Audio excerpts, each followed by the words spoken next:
आपण बऱ्याच ठिकाणी ऐकलं असेल, वाचलं असेल, पाहिलं असेल, की समजा अन्नद्रव्य व्यवस्थापन हे समजा पीक उत्पादनाच्या बाबतीत फार महत्वाचा विषय आहे. आणि आता सध्याची परिस्थिती बघता असं लक्षात येत आहे, की बऱ्याचशा वेळेला आपण जेव्हा शेतकऱ्यांच्याकडे जातो, त्यावेळी असं लक्षात येतं की शेतकरी बऱ्याच वेळेला असं हे करतोय, की खताचा डोसेस वाढवत चाललाय. म्हणजे तो आज 10 पोती टाकतोय, त्याच्या पुढच्या वर्षी तो 11 पोती टाकतोय, त्याच्या पुढच्या वर्षी 12 पोती टाकतोय. पण उत्पादन मात्र सातत्यानं ते तेवढंच राहतंय किंवा त्याच्यापेक्षा कमी यायला लागलं. याचं मूळ कारण म्हणजे जे काही आपण इम्बॅलन्स स्वरूपात म्हणजे जे एकात्मिक अन्नद्रव्य व्यवस्थापन आहे त्याचा वापराचा अभाव करणं किंवा नाही तर मग जे काही खतं आहेत ते साधारणतः ज्या पद्धतीने पिकाची गरज आहे त्या पद्धतीनं न वापरता त्या असंतुलित पद्धतीनं समजा खताचा वापर होत आहे आणि त्याच्यामुळे कुठेतरी जमिनीची ही सुपीकता बिघडत चाललेली आहे आणि ह्या सुपीकता बिघडल्यामुळे सगळंच जमिनीचं आरोग्य बिघडलेलं आहे आणि त्याच्यामुळं समजा ही जी काही उत्पादकता आहे ती उत्पादकता तेवढी येताना दिसत नाहीये. उत्पादक नावांनाव कमी होत चाललेले. शेतकरी बी चिंतेत आहे. बऱ्याच वेळेला आपल्याला समजा तो विचारत असतो की समजा किती म्हणजे उत्पादन वाढीच्या अनुषंगाने मला काय करता येईल, किती कुठला खताचा डोस टाकता येईल. पण मूळ म्हणजे समजा आपल्याला जमिनीचं आरोग्य जोपर्यंत आपण सुधारत नाहीये तोपर्यंत समजा आपली उत्पादकता आहे ती आपल्याला ते येणार नाही. त्याच्यामुळे समजा आपल्याला जमिनीच्या आरोग्यावरती काम करणं गरजेचं आहे आणि ते जर करायचं असेल तर आपल्याला हे काही खताचं नियोजन आहे ते चांगल्या पद्धतीनं करणं गरजेचं आहे. जर खताचं नियोजन जर व्यवस्थित नसेल तर याचा परिणाम म्हणून समजा जमिनी ज्या आता क्षारयुक्त जमीन होत चाललेली आहे आणि जर क्षारयुक्त जमीन झाली म्हणजे निचरा कमी होणं, निचरा कमी झाला की नंतर तो क्षार फुटणं, क्षार फुटलं की समजा जे काही अन्नद्रव्य आपण टाकून सुद्धा ते पिकाला जमिनीत असून सुद्धा ते उपलब्ध होत नाहीये आणि हे सगळ्यात दुष्टचक्रामध्ये आपलं एक शेतकरी अडकल्यानंतर त्यातून उत्पादन होताना दिसत नाही. तर त्यासाठी म्हणून समजा एकात्मिक अन्नद्रव्य व्यवस्थापन यासाठी आपण समजा त्याच्यामध्ये प्रयत्न करणं गरजेचं आहे. आताची सध्याची जर परिस्थिती बघितली तर कृषी उत्पन्न बघितलं तर कमी कमी होत चाललेलं आहे. त्याची महत्वाची कारणं जर आपण विचारात घेतली तर दिवसेदिवस ऱ्हास होणाऱ्या मातीचे आरोग्य म्हणजे मी आता मगाशी तुम्हाला म्हटलं की उत्पादकता कमी होत चाललंय. म्हणजे जे काही तिची जी काही जमिनीची सुपीकता आहे मग ती जैविक सुपीकता असेल, भौतिक असेल किंवा रासायनिक सुपीकता आहे ती कमी कमी होत चालली आणि त्याचा परिणाम म्हणून समजा अन्नद्रव्य उपलब्ध होत नाही आणि त्याच्यामुळे उत्पादनामध्ये तेवढासा वाढताना दिसत नाहीये आणि उत्पादन हे स्टॅग्नेटेड स्वरूपात म्हणजे स्थिर स्वरूपात राहिलेलं किंवा कमी कमी होत चाललेलं. त्याचबरोबर दुसरं उत्पादन कमी येण्याचं कारण म्हणजे रासायनिक खताचा समतोल वापर. मग अशी म्हटलं त्या पद्धतीने आपण समजा काय गरजेचं आहे, कधी आहे गरजेचं, कुठल्या वेळेला कुठलं खत टाकायला पाहिजे ह्याचा न विचार करता हे ज्या पद्धतीने आपण समजा म्हणजे युरियाचा खताचा डोस युरिया हे खत स्वस्त मिळत आहे म्हणून त्याचा वापर जास्त होत आहे. मी पुढच्या स्लाइडमध्ये तुम्हाला सविस्तर ह्याच्याबद्दल बोलणार आहे. तर जे गरजेचं आहे ते खत न देता जे काही समजा आपल्याकडे जे उपलब्ध असेल त्या पद्धतीनं बऱ्याच वेळेला खत वापरलं जातं आणि त्याचा परिणाम म्हणून असंतुलित प्रमाणामध्ये 2:1 आपण जे म्हणतो ना तरस्फोरत पालाचं प्रमाण पाहिजे तर तसं कन्झम्पशन बघितलं तर तसं दिसत नाहीये. कुठेतरी पोटॅश एकदमच कमी वापर दिसतोय, स्फोरदाचा वापर थोडासा मध्यम दिसतोय, जो नत्राचा वापर मोठ्या प्रमाणात दिसतोय आणि ह्याच्यामुळे कुठेतरी समजा उत्पादन आहे ते वाढताना दिसत नाही, उत्पादन हे समजा त्यामध्ये कमी होताना दिसतंय समजा. त्याचबरोबर अजून एक कारण म्हणजे मातीमध्ये एकापेक्षा अनेक आवश्यक अन्नद्रव्याची कमतरता भासते. आज बघितलं तर समजा सुरुवातीला समजा नत्राची कमतरता जाणवली, त्यानंतर समजा झिंकची जाणवली, फेरसची जाणवली, असं करत करत आज 7-8 मूलद्रव्य अशी आहेत की ज्याची कमतरता आता जमिनीमध्ये जाणवते. आपल्या कोल्हापूर जिल्ह्याचा किंवा इकडे पश्चिम महाराष्ट्राचा विचार केला तरी झिंकची डिफिशियन्सी बऱ्यापैकी समजा पिकामध्ये आपण म्हणतो पोटॅश सुद्धा आपल्या जमिनीमध्ये जास्त आहे, पण खरंच जास्त आहे का याचाही विचार करणं आपल्याला त्याच्यामध्ये गरजेचं आहे आणि संतुलित प्रमाणात जर खतं जर वापरली तर निश्चितपणे त्याच्यामध्ये उत्पादन चांगलं येत आहे. पण काही अन्नद्रव्य वापरली जाते मायक्रोन्युट्रिएंट सारखं जात आहे. जसं आपल्या जेवणामध्ये थोडंसं मीठ नसेल तर आपल्याला जेवण हे बेचव होतं किंवा ते जेवण जात नाही. तर त्या पद्धतीने अन्नद्रव्याच्या बाबतीमध्ये सुद्धा एखादं अन्नद्रव्य जसं बोरॉन सारखं किंवा मॉलिब्डेनम सारखं अन्नद्रव्य थोड्या क्वांटिटीमध्ये लागतं पण त्याची गरज पिकाच्या वाढीसाठी गरजेचं आहे आणि त्यासाठी म्हणून सांगता त्यामध्ये ते अन्नद्रव्य देणं गरजेचं आहे आणि ते जर नाही वापरलं तर त्याची जी अभिक्रिया असेल किंवा जी काही जीवनाची साखळी आहे ती पूर्ण होत नाही आणि त्याच्यामुळे उत्पादन आपल्याला कमी येताना दिसते.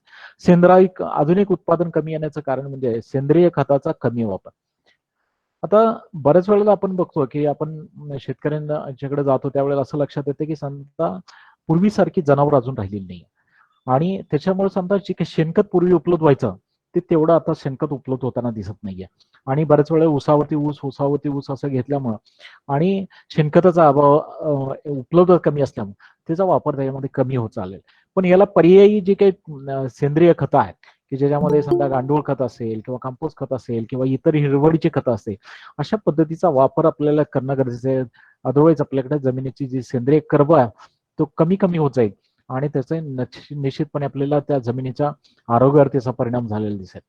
त्याचबरोबर समजा नवीन ज्या संकरित जाती आहेत त्याच्यामुळे बऱ्याच वेळेला समजा ह्या संकरित जाती आहेत त्या खतांना रिस्पॉन्स करतात, पण आपण मोठ्या प्रमाणात त्याला रासायनिक खतं वापरतो किंवा समजा एकापेक्षा जास्त पिकं आपल्या हंगामात घेतली जातात.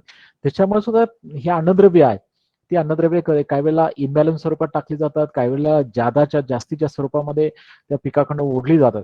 तुम्हाला एक उदाहरण सांगेल की केळीसारखं पीक आहे. आपण म्हणतो की बऱ्याच वेळेला आमच्या जमिनीमध्ये पोटॅशची मात्रा भरपूर आहे. केळीसारख्या पिकाला जवळजवळ एका हेक्टरमध्ये जवळजवळ 750 ते 800 एक किलो पर्यंत हे जे पोटॅश आहे हे साधारणतः जो घड असेल आणि त्याच्यात केळीचा खूट असेल किंवा पानं असेल याच्या माध्यमातून जमिनीतून ओढला जातो एका हेक्टरमधून. जवळजवळ 750 ते 800 किलो पर्यंत वाढलं. आपण एवढं टाकतो का? आपण 200 ते 300 किलो पर्यंत सांगता टाकतो. आणि त्याच्यामुळे जे काही जर त्यांचा बॅलन्स नाही जुळला तर आपल्याला कुठंतरी त्याच्यामध्ये जमिनीमध्ये ती कमतरता भासून येते आणि त्याचा उत्पादनामध्ये फरक दिसत नाही. पण त्याला पर्याय काय?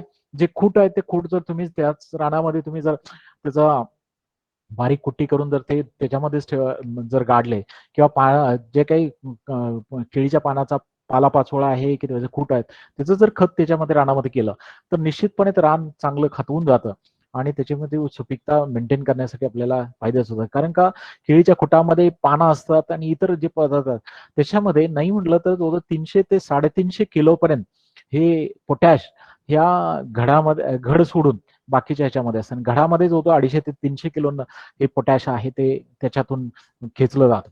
आणि जर घड आपण जर बाजूला काढला तर कमीत कमी बाकीचं जे राहिलेले पदार्थ आहेत ते जर आपण जमिनीत गाडू शकलो तर निश्चितपणे जे इम्बॅलन्स आपला तयार होणार आहे तो आपल्याला त्याच्यामध्ये निश्चितपणे टाळता येणं शक्य आहे.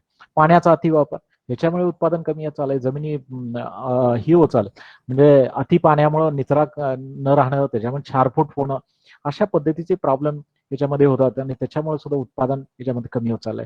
ठिबक का आहे, ठिबकचा वापर कमी असणं किंवा ठिबकच्या द्वारे खताचं नियोजन न करणं याच्यामुळे सुद्धा उत्पादन हे सांगता त्याच्यामध्ये कमी होताना सांगता दिसत. आता याच्यासाठी उत्तर काय आहे तर काळाची गरज अशी आहे की सांगता एकात्म अन्नद्रव्य व्यवस्थापन आणि त्याचबरोबर खताचा कार्यक्षम वापर या दोन्ही दोन्ही गोष्टी म्हणजे खताचा कार्यक्षम वापर एकात्मिक अन्नद्रव्य व्यवस्थापन जर तुम्ही चांगल्या पद्धतीने केलं तर निश्चितपणे या खताची कार्यक्षमता तुम्हाला वाढलेली दिसेल. आणि जादाची खतं नाही देता म्हणजे जिथं 10 पोती देत आहे त्यापेक्षा मी म्हणेन तर 8-9 पोती जरी दिली पण जे गरजेचे आहे ज्या वेळेला गरजेचे आहेत त्यावेळेला येऊन जर आपण तुम्ही त्याच्यामध्ये उत्पादन घेण्याचा प्रयत्न केला तर निश्चितपणे उत्पादन हे आपल्याला त्याच्यामध्ये चांगलं येऊ शकतं. अन्नद्रव्य व्यवस्था एकात्मिक अन्नद्रव्य व्यवस्थापन म्हणजे काय तर मातीचं आरोग्य जपण्यासाठी आपण सुद्धा पिकाचं उत्पादन वाढीसाठी शेतकऱ्याच्या उत्पादन वाढीसाठी आपण दुय्यम अन्नद्रव्य असतील, सूक्ष्म अन्नद्रव्य असतील, सेंद्रिय खते असतील, जैविक खतं असतील या सगळ्यांचा एकत्रित वापर म्हणजेच आपण समजा ह्याच्यामध्ये एकात्मिक अन्नद्रव्य व्यवस्थापन आपण त्याच्यामध्ये म्हणतो. तर या सगळ्या घटकांचा म्हणजे त्यामध्ये सेंद्रिय खतं येतील, जैविक खतं असतील, त्याचबरोबर रासायनिक खतं असतील, ही सगळी जर आपण एकत्रित वापरली आणि आपण ज्युडिशियल यूज म्हणतो आपण तर त्या पद्धतीने वापर जर केला तर निश्चितपणे आपल्याला सांगता त्या पिकाचं उत्पादन वाढीसाठी आणि जमिनीचा पोत चांगल्या पद्धतीने राखण्यासाठी आपल्याला निश्चितपणे मदत होत जाईल. आता एकात्मिक अन्नद्रव्य व्यवस्थापनाची गरज काय आहे सांगता. आता एक तर जमिनीची भौतिक, रासायनिक आणि जैविक गुणधर्म आहेत त्या सुधारण्यासाठी जमिनीच्या या सुधारण्यासाठी पण आपल्याला एकात्मिक अन्नद्रव्य व्यवस्थापनची गरज आहे. आता पुढच्या स्लाइडमध्ये मी येणार आहे की जमिनीची जैविक, रासायनिक आणि भौतिक जी सुपीकता आहे ती काय. कारण का जर जमीन सुपीक नसेल तर निश्चितपणे आपल्या उत्पादनामध्ये त्याचा फरक पडणार आहे. तर त्यासाठी म्हणून समजा आपल्याला जमिनीचे सुपीकतेवर आपल्याला काम करणं गरजेचं आहे. पिकाच्या अन्नद्रव्याची मागणी आणि पुरवठा यातील अंतर कमी करणं म्हणजे जी गरज आहे तेवढे जर अन्नद्रव्य त्याच्यातून मिळाले मग काही जमिनीतून मिळतील, काही जे काही कमी पडतील ते आपण जर खताच्या माध्यमातून दिली तर ते खताच्या माध्यमातून देताना बी काही रासायनिक स्वरूपातून दिली, काही समजा तुम्ही सेंद्रिय पद्धतीने दिली आणि काही तुम्ही समजा जे बायो फर्टिलायझर्स आहेत ते जैविक खतं आहेत त्याच्या माध्यमातून दिली, तर याच्यामधून सुद्धा आपल्याला त्याच्यामध्ये याचा बॅलन्स साधता येतो आणि उत्पादन चांगल्या पद्धतीने घेतात. रासायनिक खतावरती अवलंबनता कमी करणं. मला सांगावंसं वाटतंय, ऊसामध्ये जर ऍसिडोबॅक्टर सारखं जे काही जैविक खत आहे, याचा जर वापर केला तर विद्यापीठामध्ये जे प्रयोग केले किंवा आम्ही केव्हीकेच्या माध्यमातून जे प्रयोग केले, त्यामध्ये असं लक्षात आलं की तुम्ही जर ऍसिडोबॅक्टर आहे ते एकरी 4 किलो या प्रमाणात जर बीज प्रक्रियेच्या माध्यमातून किंवा फवारणीच्या माध्यमातून त्याचा जर वापर केला, तर निश्चितपणे तुमच्या ज्या काही खताचा नत्राचा डोस आहे, म्हणजे युरियाचा डोस आहे, तो आपण निम्म्यापर्यंत कमी आणू शकतो. म्हणजेच काय, तर आपल्याला रासायनिक खताची मात्रा आहे त्याच्यामध्ये निश्चितपणे कमी करू शकतो. स्फुरद असेल, स्फुरदाचा पीएसबीचं सारखं जे काय जीवाणू खत वापरलं, तर त्यामध्ये 25% खताचा डोस आपण त्याच्यामध्ये कमी करू शकतो. म्हणजे एवढी ताकद ह्या जैविक खतामध्ये आहे.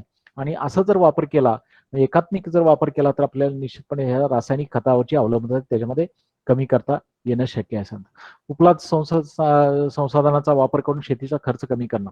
निश्चितपणे जे काही आपले आदानं आहेत, जे काही शेतीला लागणारी जे काही निविष्ठ आहे, त्याचा जर खर्च आपण कमी करू शकलो, तर निश्चितपणे आपल्याला उत्पादन खर्च त्याच्यामध्ये कमी करता येईल, की जेणेकरून समजा जे काही आपल्याला भविष्यामध्ये शेतीचं उत्पन्न दुप्पट करायचं, त्या अनुषंगानं समजा आपल्याला उत्पादन खर्च जर कमी करायचा. कारण मी बऱ्याच वेळा बघितलं की ऊसाचे जे शेतकरी आहेत ते एकरी 100 टन 80 टनाच्या याच्यामध्ये बऱ्याच वेळेला पाहिलंय की समजा एकरी 40,000 50,000 पासून 60-70,000 पण एकरी या रासायनिक खतावरती खर्च करताना दिसतात किंवा खताच्या व्यवस्थापनावरती खर्च करताना दिसतात. एवढ्या मोठ्या प्रमाणात जर आपण समजा हे जर बघितलं, तर घातलेला पैसा आणि निघालेलं उत्पन्न याचं जर गुणोत्तर काढण्याचा प्रयत्न केला, तर ते आपल्याला ते परवडण्यासारखं नाहीये. त्यामुळं एकात्मिक अन्नद्रव्य व्यवस्थापन आहे, तर त्याचा कुठेतरी वापर आपण केला, तर मग आपल्याला निश्चितपणे देशाचं उत्पादन वाढवण्यासाठी किंवा उत्पादन स्थिरता नेण्यासाठी आपल्याला निश्चितपणे या एकात्मिक अन्नद्रव्य व्यवस्थापनाचा आपल्याला फायदा होणार. आता जमिनीचं आरोग्य, हे मी तुम्हाला मगाशी म्हटलं की जमिनीचं आरोग्य हे 3 प्रकारे आपण समजा, एक भौतिक सुपीकता असते, एक जैविक सुपीकता असते आणि एक रासायनिक सुपीकता असते. आपल्याला सगळ्यांना माहिती आहे की समजा जैविक सुपीकता आता का महत्वाची, कारण जमिनीमध्ये जे काही जीवाणू असतात, वेगवेगळ्या पद्धतीचे जीवाणू आहेत, त्याच्यामध्ये सूक्ष्म जीवाणू आहे, बुरशी आहे, किंवा समजा काही मित्रकीड असतील किंवा शत्रुकीड असतील किंवा सूक्ष्म वनस्पती असतील, हे जे काही जीवाणू आहेत यांच्या माध्यमातून समजा जमिनीची सुपीकता टिकवण्याचं काम केलं जातं. जे काय अन्नद्रव्य आपण टाकतोय, जे सेंद्रिय पदार्थ टाकतोय, ते अन्नद्रव्याच्या स्वरूपात उपलब्ध करून देण्याचं काम ह्या समजा जीवाणूच्या माध्यमातून केलं जातं. आता ही जीवाणू जर चांगले असतील, जमिनीमध्ये चांगल्या पद्धतीने वाढले असतील, तर मग टाकलेली अन्नद्रव्य आहेत हे पिकाला चांगल्या पद्धतीने उपलब्ध होतील आणि पिकाची वाढ चांगली झालेली दिसेल.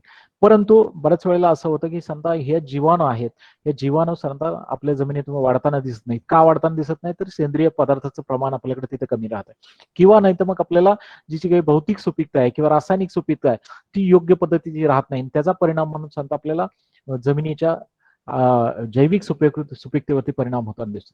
म्हणून त्यासाठी आपल्याला भौतिक सुपीकता ही सुद्धा फार महत्वाची आहे. ह्याच्यामध्ये आपल्याला बऱ्याच वेळेला बघतो की मातीची सच्छिद्रता किती आहे, म्हणजे जे काही ड्रेनेज म्हणतो आपण समजा, म्हणजे जे काही निचरा प्रणाली आहे ती कशी आहे, ती फार महत्वाची राहते. निचरा जर चांगला असेल तर अति झालेले क्षार आहेत ते आपल्याला खालच्या थरामध्ये किंवा खालच्या खोलवरती आपल्याला ते निचरावाटी काढून टाकता येतं, जेणेकरून वरचा जो मुळाच्या वाढायचा जो भाग आहे, वरचा जो आपण जे म्हणतो की समजा 20 सेंटीमीटरचा लेअर आहे, त्याच्यामध्ये हे क्षाराचं प्रमाण त्याच्यामध्ये कमी राहतं आणि निश्चितपणे त्याच्यामध्ये पीक वाढीसाठी आपल्याला फायदेशीर होऊ शकतं. त्याचबरोबर कणाची रचना कशी आहे, कणाची रचना जर चांगली आहे, आपल्या इथं बऱ्याच वेळेला बघतोय की आता ज्या जमिनी नांगरल्यानंतर अशा दिसतात की चारिंबे काढल्यासारखे असे सांगता आपल्याला नांगरलेले प्लॉट दिसतात. असे प्लॉट कशामुळे होतात की या जमिनीमध्ये चिकटपणा आलाय, की त्याच्यामध्ये सचित्र राहिलेली नाही किंवा घनता त्याच्यामध्ये वाढलेली, क्षाराचं प्रमाण वाढल्यामुळे, आणि असे चारिंबे निघाल्यासारखे प्लॉट होत आहे. माझ्यासारखा माणूस जर समजा शेतामध्ये बिनचप्पल काढून चालायचं म्हटलं तर त्याला जमत नाहीये, खरटे टोचल्यासारखे होतात. बारीक भुसभुशीत, आम्ही म्हणतो की समजा बारीक भुसभुशीत अशी वाळूसाऱ्यासारखी जमीन असायला पाहिजे की ज्याच्यामध्ये निचरा चांगला होईल, जे जादाचे क्षार आहेत ते निघून जाते, रानाला जेवढे गरजेचं आहे पाणी तेवढं धरून ठेवलं जाईल, एक्सेस पाणी आहे ते खाली सोडलं जाईल. आणि असं जर दुसऱ्यांदा वातावरण जर त्याच्यामध्ये जर जमिनीमध्ये तयार झालं, जमीन चांगली वापसा कंडिशन मध्ये राहत असेल, तर त्याच्यामध्ये टाकलेली अन्नद्रव्ये ती बऱ्यापैकी पिकाला उपलब्ध होतात आणि त्याच्यामध्ये जीवाणूची संख्या ही चांगली पद्धतीने वाढू शकते. तर त्यासाठी म्हणून भौतिक सुपीकता ही फार महत्वाची आहे. मला भौतिक सुपीकताच्या अनुषंगाने मला थोडंसं सांगायचं आहे की ही जर भौतिक सुपीकता आपल्याला वाढवायची असेल तर कुठेतरी आपल्याला पिकाची फेरफालट करणं असेल, एकच एक पीक न घेता कुठेतरी पिकाची फेरफार केली तर आपल्याला निश्चितपणे त्यामध्ये फायदेशीर होतं. बऱ्याच वेळेला आपल्याला पश्चिम महाराष्ट्रामध्ये बघतो की आपण सध्या ऊस पीक घेतल्यानंतर ऊसावरती ऊस अशा पद्धतीची पिकं घेतली जातात. तर कोल्हापूरमध्ये बघितलं तर एक वेगळाच ट्रेंड आहे. कोल्हापूरमध्ये पाण्याचं प्रमाण भरपूर असल्यामुळं लोक इतर पिकाचा विचार न करता एक लागणीचं पीक घेतात. लागण घेतल्यानंतर एक खोडवं घेतात. खोडवं समजा फेब्रुवारी मार्च मध्ये तुटलं की त्याच खोडव्यामध्ये लगेच नंतर रोटर मारला जातो, कल्टिवेटर मारला जातो, त्याच्या खोडक्या काढून घेतल्या जातात. खोडकी काढून झाली की नांगरट केली जाते, नांगरट केली की लगेच सरी सोडली जाते आणि एक 8 ते 10 दिवसाच्या अंतरानं लगेच परत ऊसाची टिपरी पुरली जाते. मी परत लागण केली जाते. म्हणजे रानाला निचरा विसावा हा तो प्रकार दिला जातो. रानाला ताप आहे ती उन्हाची ताप आहे ती ती मिळत नाही. आणि त्याच्यामुळे समजा ही जी भौतिक सुपीकता आहे सगळी बिघडत चाललेली आहे आणि त्याचा परिणाम निश्चितपणे रासायनिक सुपीकतेवरती आणि जैविक सुपीकतेवरती होताना दिसतोय. त्यासाठी मी असं तुम्हाला सांगेन, कमीत कमी ज्या वेळेला एक लागणीचं पीक घेतो आणि एक खोडव्याचं पीक घेतो, त्याच्यानंतर कुठेतरी आपल्याला ज्यावेळी खोडवं काढायचं आहे त्यावेळेला कुठेतरी रानाला थोडासा विसावा देऊन थोडंसं नांगरट वगैरे करून त्याच्यामध्ये एक काम करणं मी तुम्हाला सांगेन की त्याच्यामध्ये सबसॉयलर सारख्या अवजाराचा वापर तिथे केलेला चांगला राहील. सबसॉयलरचा अवजार म्हणजे समजा एक नांगरा एक फळीसारखा नांगरा असतो की ज्याने जमीन फक्त चिरायची काम केलं जातं, म्हणजे जमीन फाडायचं काम केलं जातं. याच्यामुळे काय होतं, हा नांगर आहे, जर तुम्ही 50 HP 60 HP चा जर ट्रॅक्टर वापरला तर तो खोलवर चालतो आणि ह्याच्यामुळे जमीन दुबगली जाते, कापली जाते, चिरली जाते आणि ह्याच्यामुळे समजा तुमच्या जमिनीचा निचरा आहे तो चांगला सुधारतो आणि अशा जमिनीमध्ये जर तुम्ही पाणी दिलं तर तो किंवा काही तुमच्याकडे क्षाराचं प्रमाण असेल तर त्या गरजेप्रमाणे तुम्ही समजा लाईम असेल किंवा समजा आयर्न पायराईट असेल किंवा जिप्सम असेल याचा जर वापर केला तर एक्सेसचे जे सॉल्ट आहेत ते सॉल्ट आपल्याला लिच आउट करून घेण्यासाठी किंवा खोल थरामध्ये बाहेर काढण्यासाठी आपल्याला निश्चितपणे त्याच्यात मदत आहे. म्हणून सबसॉयलरच्या अवजाराचा कुठेतरी वापर करणं गरजेचं आहे. त्याचबरोबर पिकाची फेरफार करणं गरजेचं आहे. उसानंतर लगेच उसाचं पीक न घेता कुठेतरी आपल्याला उसानंतर कुठेतरी कडधान्याचं असेल, गळीत धान्याचं पीक असं घेऊन त्याच्यानंतर किंवा एखादा नाही तेही शक्य नसेल तर कमीत कमी ताक त्यांच्यासारखं पीक की जे आपल्याला सेंद्रिय खताची कमतरता आहे असं त्यासाठी म्हणून सांगता आपल्याला ताक त्यांच्यासारखं एक पीक घेऊन त्याच्यानंतर आपण ऊसाची लागण केलेली निश्चितपणे त्याच्यामध्ये फायदेशीर होऊ शकते. जर तुमचा भौतिक सुपीकता आपण सुधारली की ज्याच्या माध्यमातून म्हणजे पिकाची फेरफार करणं असेल किंवा एकच पीक न घेता वेगवेगळे पिकं घेणं, थोडंसं रानाला विसावा देणं, त्याचबरोबर सबसॉइल सारख्या अवजाराचा वापर करणं, त्यानंतर समजा एक दोन नांगरटी करणं, त्यानंतर रान तापत ठेवणं, अशा जर गोष्टी केल्या तर आपल्याला निश्चितपणे त्याच्यामध्ये आपल्याला भौतिक सुपीकता येताना दिसेल किंवा जमीन सुधारताना दिसेल आणि याचा परिणाम म्हटले असं लक्षात येतो की समजा आपल्याला रासायनिक सुपीकता त्याच्यामध्ये वाढताना दिसून येते. आता रासायनिक सुपीकता म्हणजे काय, जमिनीमध्ये तुमच्या अवेलेबल काय समजा अन्नद्रव्य उपलब्धता किती आहे, तुमच्या जमिनीचा सामो किती आहे, तुमच्या जमिनीचा आम्लता किती आहे, क्षारता किती आहे किंवा ईसी किती आहे, याच्यावरती बऱ्याच वेळेला साधारणतः तुमच्या जमिनीची सेंद्रिय रासायनिक सुपीकता आहे ती त्याच्यावरती डिपेंड आहे. बऱ्याच वेळेला बघितलं की समजा आपल्याकडच्या या भागामध्ये पश्चिम महाराष्ट्राच्या ह्याच्यामध्ये बघितलं तर आपल्याला जे काय पीएच आहे जमिनीचा तो कुठेतरी 7.5च्या आसपास असायला पाहिजे, पण तो आता असताना तसा दिसत नाही. बऱ्याच जमिनीमध्ये 7.8 पासून तो जवळजवळ 8.25 8.5 पर्यंत हा पीएच पर्यंत वाढलेला दिसतोय. पीएच जसं जसं वाढत जाईल तसं तसं जे काही अन्नद्रव्य आहेत उपलब्ध होण्याचं प्रमाण आहे त्याच्यामध्ये कमी होऊन जातं. पर्टिक्युलर मायक्रोन्युट्रिएंट्स वगैरे आहेत ते उपलब्धता कमी होऊन जाते आणि असं जर अन्नद्रव्य उपलब्ध कमी झाली तर निश्चितपणे त्याचा परिणाम आहे तो पुढच्या पिकाच्या वाढीवरती होताना दिसतो. त्याचबरोबर क्षारता सुद्धा आपल्याकडे बऱ्यापैकी वाढलेली दिसते, कारण निचरा बिघडला तर निश्चितपणे त्याच्यामध्ये जे टाकलेले क्षार आहेत किंवा खतं आहेत ती साधारणतः त्याच्यामध्ये वरच्या थरामध्ये ब्लॉक होऊन जातात, अडकून राहतात आणि त्याच्यामध्ये क्षाराचं प्रमाण वाढतं आणि असं क्षाराचे प्रमाण जर वाढलं तर त्याच्यामध्ये तुम्हाला जो ईसी आहे तो वाढलेला तुम्हाला दिसतो.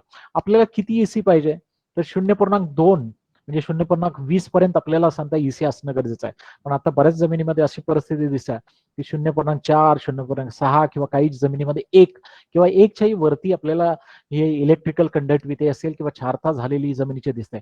आणि असं जर पीएच तुमचा 8च्या वरती आणि ईसी जर तुमचा समजा 0.8च्या वरती जर असेल तर तुम्ही कितीही खतं टाकली तर ते पिकाला साधारणतः त्या पद्धतीने उपलब्ध होत नाही आणि मग उत्पादकता आहे ती कमी कमी होत जाते आणि उलटा परिणाम त्या जमिनीच्या आरोग्यावरती होत राहतो आणि त्यासाठी म्हणून सांगता आपल्याला भौतिक सुपीकता आहे, म्हणजेच आपल्याला जमिनीची जडणघडण सुधारण्यासाठी किंवा जमिनीचे आपल्याला जे काही मशागत आहे ते चांगल्या पद्धतीने करून जमिनीची जडणघडण सुधारण्यासाठी प्रयत्न करणं गरजेचं आहे, की जेणेकरून रासायनिक सुपीकता असेल ती चांगल्या पद्धतीने सुधारेल. आणि ह्या दोन्ही गोष्टी सुधारला आणि त्याचबरोबर आपण समजा सेंद्रिय खताचा जर वापर केला तर निश्चितपणे मला खात्री आहे की याच्यामध्ये जैविक सुपीकता ही चांगली वाढलेली दिसेल. आणि जैविक सुपीकता जर वाढली तर उत्पादन निश्चितपणे आपल्याला चांगलं आलेलं दिसेल. आता उत्तम जमीन म्हणजे काय आपण सांगता म्हणतो की जमिनी म्हणजे सांगता जमिनीमध्ये सांगता 45% खनिजाचं प्रमाण असावं, 5% सेंद्रिय पदार्थाचं प्रमाण आणि 25% हवा आणि 25% पाणी, अशी जर परिस्थिती असेल तर या परिस्थितीमध्ये पिकाची मुळं चांगल्या पद्धतीने वाढतात. पिकाच्या मुळाला सांगता पाण्याची गरज असते, त्याचबरोबर सांगता त्यामध्ये हवेची गरज असते. पूर्ण जर जमीन पाण्यामध्ये जर जाणार असेल, सॅच्युरेट होणार असेल किंवा पूर्णपणे पाण्यानं भरलेली असेल जमीन, तर त्याच्यामध्ये सुद्धा मुळं गुदमरून जातात, त्याच्या मुळाचं काम होत नाही. आणि मुळं काम जर करत नसतील तर उत्पादन त्याच्यामध्ये येताना दिसत नाही. म्हणून शक्यतो जमीन जी आहे ती वापशावती असेल तर निश्चितपणे त्याच्यामध्ये उत्पादन हे आपल्याला चांगलं येतं. म्हणून आम्ही बऱ्याच वेळेला म्हणतो की जमीन जर वापशावरती तुम्हाला ठेवायची असेल, रोज जर जमीन वापशावरती ठेवायची असेल, रोज जर पिकाची मुळं वाढायची असेल किंवा उत्पादन चांगलेच घ्यायचं असेल तर तुम्ही ड्रीपचा वापर करा. ड्रीपचा वापर जर केला तर आपल्याला गरजे इतपतच आपल्याला 25% पाण्याची मात्रा, 25% हवेची मात्रा आणि बाकी 50% जमीन, अशा पद्धतीचं जे वातावरण आहे ते आपल्याला निश्चितपणे ड्रीपच्या माध्यमातून करता येतं. मला सर्वांना विनंती आहे की आपण ड्रीपचा वापर करण्यासाठी आपण सांगता जास्तीत जास्त प्रयत्न करत. आता समतोल अन्नद्रव्य म्हणजे काय सांगतात? आता आपल्याकडे ही तुम्हाला एक थाळी दिसते आहे की ज्याच्यामध्ये सगळे पदार्थ आहेत, वेगवेगळे भात आहे, त्यामध्ये थोडीशी पुरी आहे, त्या भाजी आहे, थोडीशी सुकी भाजी आहे, थोडं तळण आहे किंवा समजा गोड आहे, लोणचं आहे, असे वेगवेगळे पदार्थ असं जर थाळी आपल्याला बघितलं तर आपल्याला जेवण चांगलं जातं आणि पोट चांगलं भरल्यासारखं दिसतं. हे जसं आपल्याला जशी थाळी परिपूर्ण लागते, सगळे घटक त्याच्यामध्ये असले तर आपल्याला जेवण चांगलं जातं, आपली तब्येत चांगली राहते.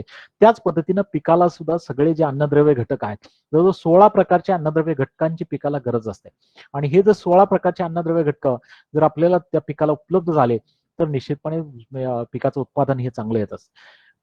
जसं आपल्याला आपण ज्या आहारामध्ये बघतो की चपाती आपण किंवा भाकरी असेल तर जास्त खातो, भात थोडासा जास्त खातो, बाकीचे भाग आहे, लोणचं असेल, पापड असेल किंवा खरडा असेल किंवा अशा गोष्टी आपण थोड्या कमी खातो, मीठ असेल तर थोडं घेतो. तसं आपल्याकडे जे सूक्ष्म अन्नद्रव्य आहेत ते कमी प्रमाणात घेतले जातात किंवा दुय्यम अन्नद्रव्य घटक आहेत ते साधारणतः मध्य प्रमाणात घेतले जातात आणि मुख्य अन्नद्रव्य आहेत ते मोठ्या प्रमाणात घेतले जातात. अशा पद्धतीनं जर बॅलन्स स्वरूपात जर आपण समजा त्यामध्ये खताचं व्यवस्थापन जर केलं तर निश्चितपणे आपल्याला उत्पादन हे त्याच्यामध्ये चांगलं येऊ शकतं. आता एकात्मिक अन्नद्रव्य व्यवस्थापनाचे वेगवेगळे घटक जर बघितले तर त्याच्यामध्ये एक रासायनिक खते हा एक मुख्य घटक आहे की ज्याच्यामध्ये जिथं कमी पडतील तेवढे अन्नद्रव्य घटक आपण समजा रासायनिक खताच्या माध्यमातून आपण समजा उपलब्ध करून देत आहे. त्याचबरोबर सेंद्रिय खत एक महत्वाचा घटक आहे की ज्याच्यामुळे समजा जमिनीचं आरोग्य सुधारण्यासाठी, जैविक सुपीकता वाढण्यासाठी याचा निश्चितपणे उपयोग होतो. पिकाच्या अवशेषाचा वापर असेल, म्हणजे जे काही जमिनीचे अवशेष आहेत, पिकाचे अवशेष आहेत, म्हणजे जे काही सड असेल, काडी कचरा असेल किंवा जे काही भुसकट असेल, हे सगळं जमिनीमध्ये परत आपल्याला गेलं पाहिजे, तरच आपल्याला ती जमिनीची जी सुपीकता ती टिकून राहणार. मगाशी मी तुम्हाला एक उदाहरण दिलं होतं की केळीमध्ये नाही म्हटलं तर जो 300 ते 350 किलो पर्यंत हे समजा पोटॅश आहे. ते समजा घड सोडून जे खूट असेल किंवा त्याची पानं असतील किंवा त्याच्यामध्ये समजा 300 ते 350 किलो पर्यंत हे पोटॅश हे समजा ते हेक्टरी त्याच्यामध्ये असतं. आणि ते जर आपण समजा जमिनीमध्ये जर काढलं तर निश्चितपणे तर आपल्याला त्याचा जे पोटॅशचा फायदा आहे तो होताना समजा दिसतो. बऱ्याच वेळेला शेतकरी म्हणतात बघा ते घड कापून काढल्यानंतर की खूट आहे तो तसाच ठेवायचा, की जेणेकरून त्याच्यातलं अन्नद्रव्य ते सगळं उतरलं जातं आणि त्याच्या जे सिस्टर शूट असतो किंवा जे काही मदर डॉटर शूट असतो किंवा जे काही त्याला फुटलेली जे काही समजा खोडवं असतं तर त्याला ते अन्नद्रव्य सगळं मिळतं आणि तिची वाढ निश्चितपणे चांगली होताना दिसते. त्यामुळे पिकाच्या औषधाचा महत्व निश्चितपणे चांगलं आहे. हिरवळीच्या खताचं महत्व सुद्धा हल्लीच्या दिवसामध्ये फार चांगलं वाढलेलं आहे. कारण का आपण बघतोय की समजा जी काही सेंद्रिय खत आहेत, जे गांडूळ खत असेल, शेणखत असेल, कंपोस्ट खत असेल, ही जी खतं आहेत ती उपलब्धतेची कमी झालेली आहे आणि त्याची भरपाई आपल्याला करायची असेल तर आपल्याला हिरवळीच्या खताला पर्याय नाहीये. त्यामुळे ताग यांच्यासारखी जी काही पिकं असतील किंवा समजा इतरही समजा कडधान्याची पिकं किंवा तृणधान्याची पिकं एकत्र मिक्स पद्धतीने आपण सुद्धा करून अशी हिरवळीची खतं आपण जर केली तर निश्चितपणे आपल्याला एकरामध्ये नाही म्हटलं तरी हेक्टरामध्ये आपल्याला 6 ते 8 टनापर्यंत समजा खत आहे ते जागच्या जागी आपल्याला त्याच्यामध्ये तयार करता येणं शक्य आहे सांगता. जैविक खतं आहेत, मगाशी मी तुम्हाला सांगितलं ॲसिडोबॅक्टर असेल, अझोडोबॅक्टर असेल, पीएसपी असेल, रायझोबियम असेल, किंवा त्याचबरोबर आता झिंक मोबिलायझिंग बॅक्टेरिया असेल, पोटॅश मोबिलायझिंग बॅक्टेरिया असेल, वेगवेगळ्या प्रकारचे असे कन्सोर्शियम आता उपलब्ध होऊ लागलेत. अशाचा जर वापर आपण पिकांना जर केला तर निश्चितपणे आपल्याला जे लागणारा खताचा डोस आहे, तो लागणाऱ्या रासायनिक खताची जी मात्रा आहे, तर त्याच्यामध्ये आपल्याला निश्चितपणे 25% 50% आपण कमी करू शकतो. आणि त्या ज्या पिकाचा खर्च आहे तोही आपल्याला त्याच्यामध्ये निश्चितपणे कमी करता येऊ शकतो. त्याचबरोबर पिकांमधील बदल असेल, आंतरपीक पद्धती असेल, आंतरपीक पद्धती सुद्धा फार महत्वाची आहे. कारण का आत्ताच्या घडीमध्ये जर उत्पादन वाढत उत्पादन खर्च वाढतोय आणि तो कॉम्पन्सेट आपल्याला करायचा असेल तर मुख्य पिकाला जे त्रास न देणार, मुख्य पिकाचं उत्पादन न कमी करणार असं जर आंतरपीक आपण जर निवडलं तर त्याच्यामधून सुद्धा आपल्याला थोडासा फायदाच होत असतो. त्यासाठी मी असं म्हणेन सांगता, जमिनीच्या सुपीकतेच्या अनुषंगानं तुम्ही जे कडधान्याची पिकं आहेत त्यामध्ये तुम्ही समजा हरभरा असेल किंवा समजा तुम्ही समजा भुईमुग असेल, सोयाबीन असेल, अशी जर पिकं घेतली तर त्या पिकाच्या मुळावरती गाठी असतात, त्या नत्र स्थिरीकरण, हवेतलं नत्र आहे त्याचं स्थिरीकरण करून समजा दुसऱ्या पिकाला, आपलं मुख्य पिकाला ते अन्नद्रव्य उपलब्ध करून द्यायचं असतं. म्हणून आंतरपीक आहे तेही ह्या दृष्टिकोन, एकात्मिक अन्नद्रव्य व्यवस्थापनाच्या दृष्टिकोनातून फार महत्वाचं पीक आहे. हे मी मगाशी म्हटलं ते 16 अन्नद्रव्य घटक आहे. त्याच्यामध्ये कार्बन, हायड्रोजन आणि ऑक्सिजन हे 3 अन्नद्रव्य घटक आहेत, ते मोफतमध्ये आपल्याला हवा आणि पाण्यातून पिकाला मिळत असतात. त्यामुळे आपल्याला टाकायची त्याच्यामध्ये गरज पडत नाहीये.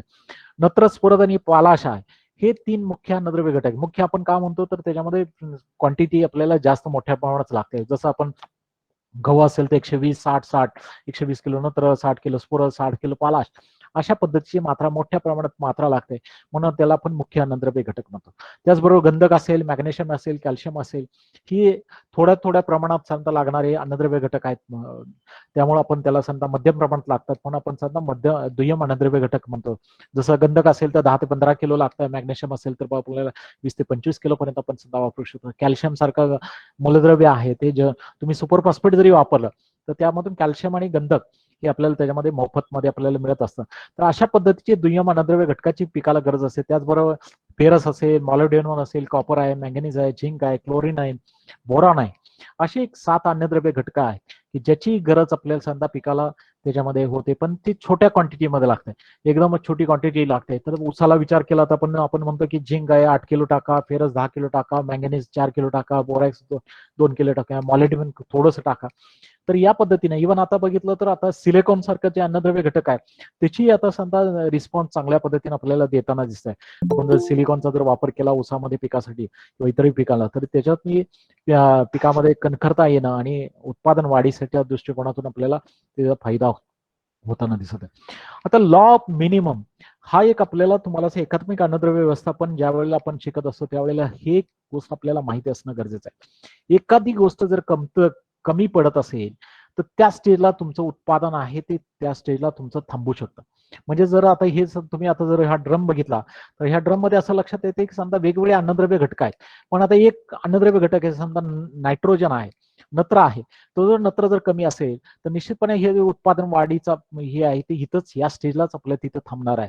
आणि तुम्ही बाकीची अन्नद्रव्य जरी जास्त प्रमाणात किंवा मोठ्या प्रमाणात दिली किंवा योग्य प्रमाणात जरी दिली, पण एक अन्नद्रव्य जर कमी पडलं तर त्याच्यामध्ये निश्चितपणे आपल्याला त्याच्यामध्ये उत्पादन कमी होताना दिसतं. म्हणून आम्ही म्हणतो की बॅलन्स स्वरूपामध्ये आपण खताचं नियोजन जर केलं तर आपल्याला त्यामध्ये फायदेशीर होतं. त्यासाठी म्हणून आपण शेतकऱ्यांना कुठेतरी सांगायला पाहिजे की समजा माती परीक्षणाच्या आधारे खताचं जर नियोजन आपण जर केलं तर निश्चितपणे त्याच्यामध्ये आपल्याला उत्पादन आहे ते चांगलं येऊ शकतं.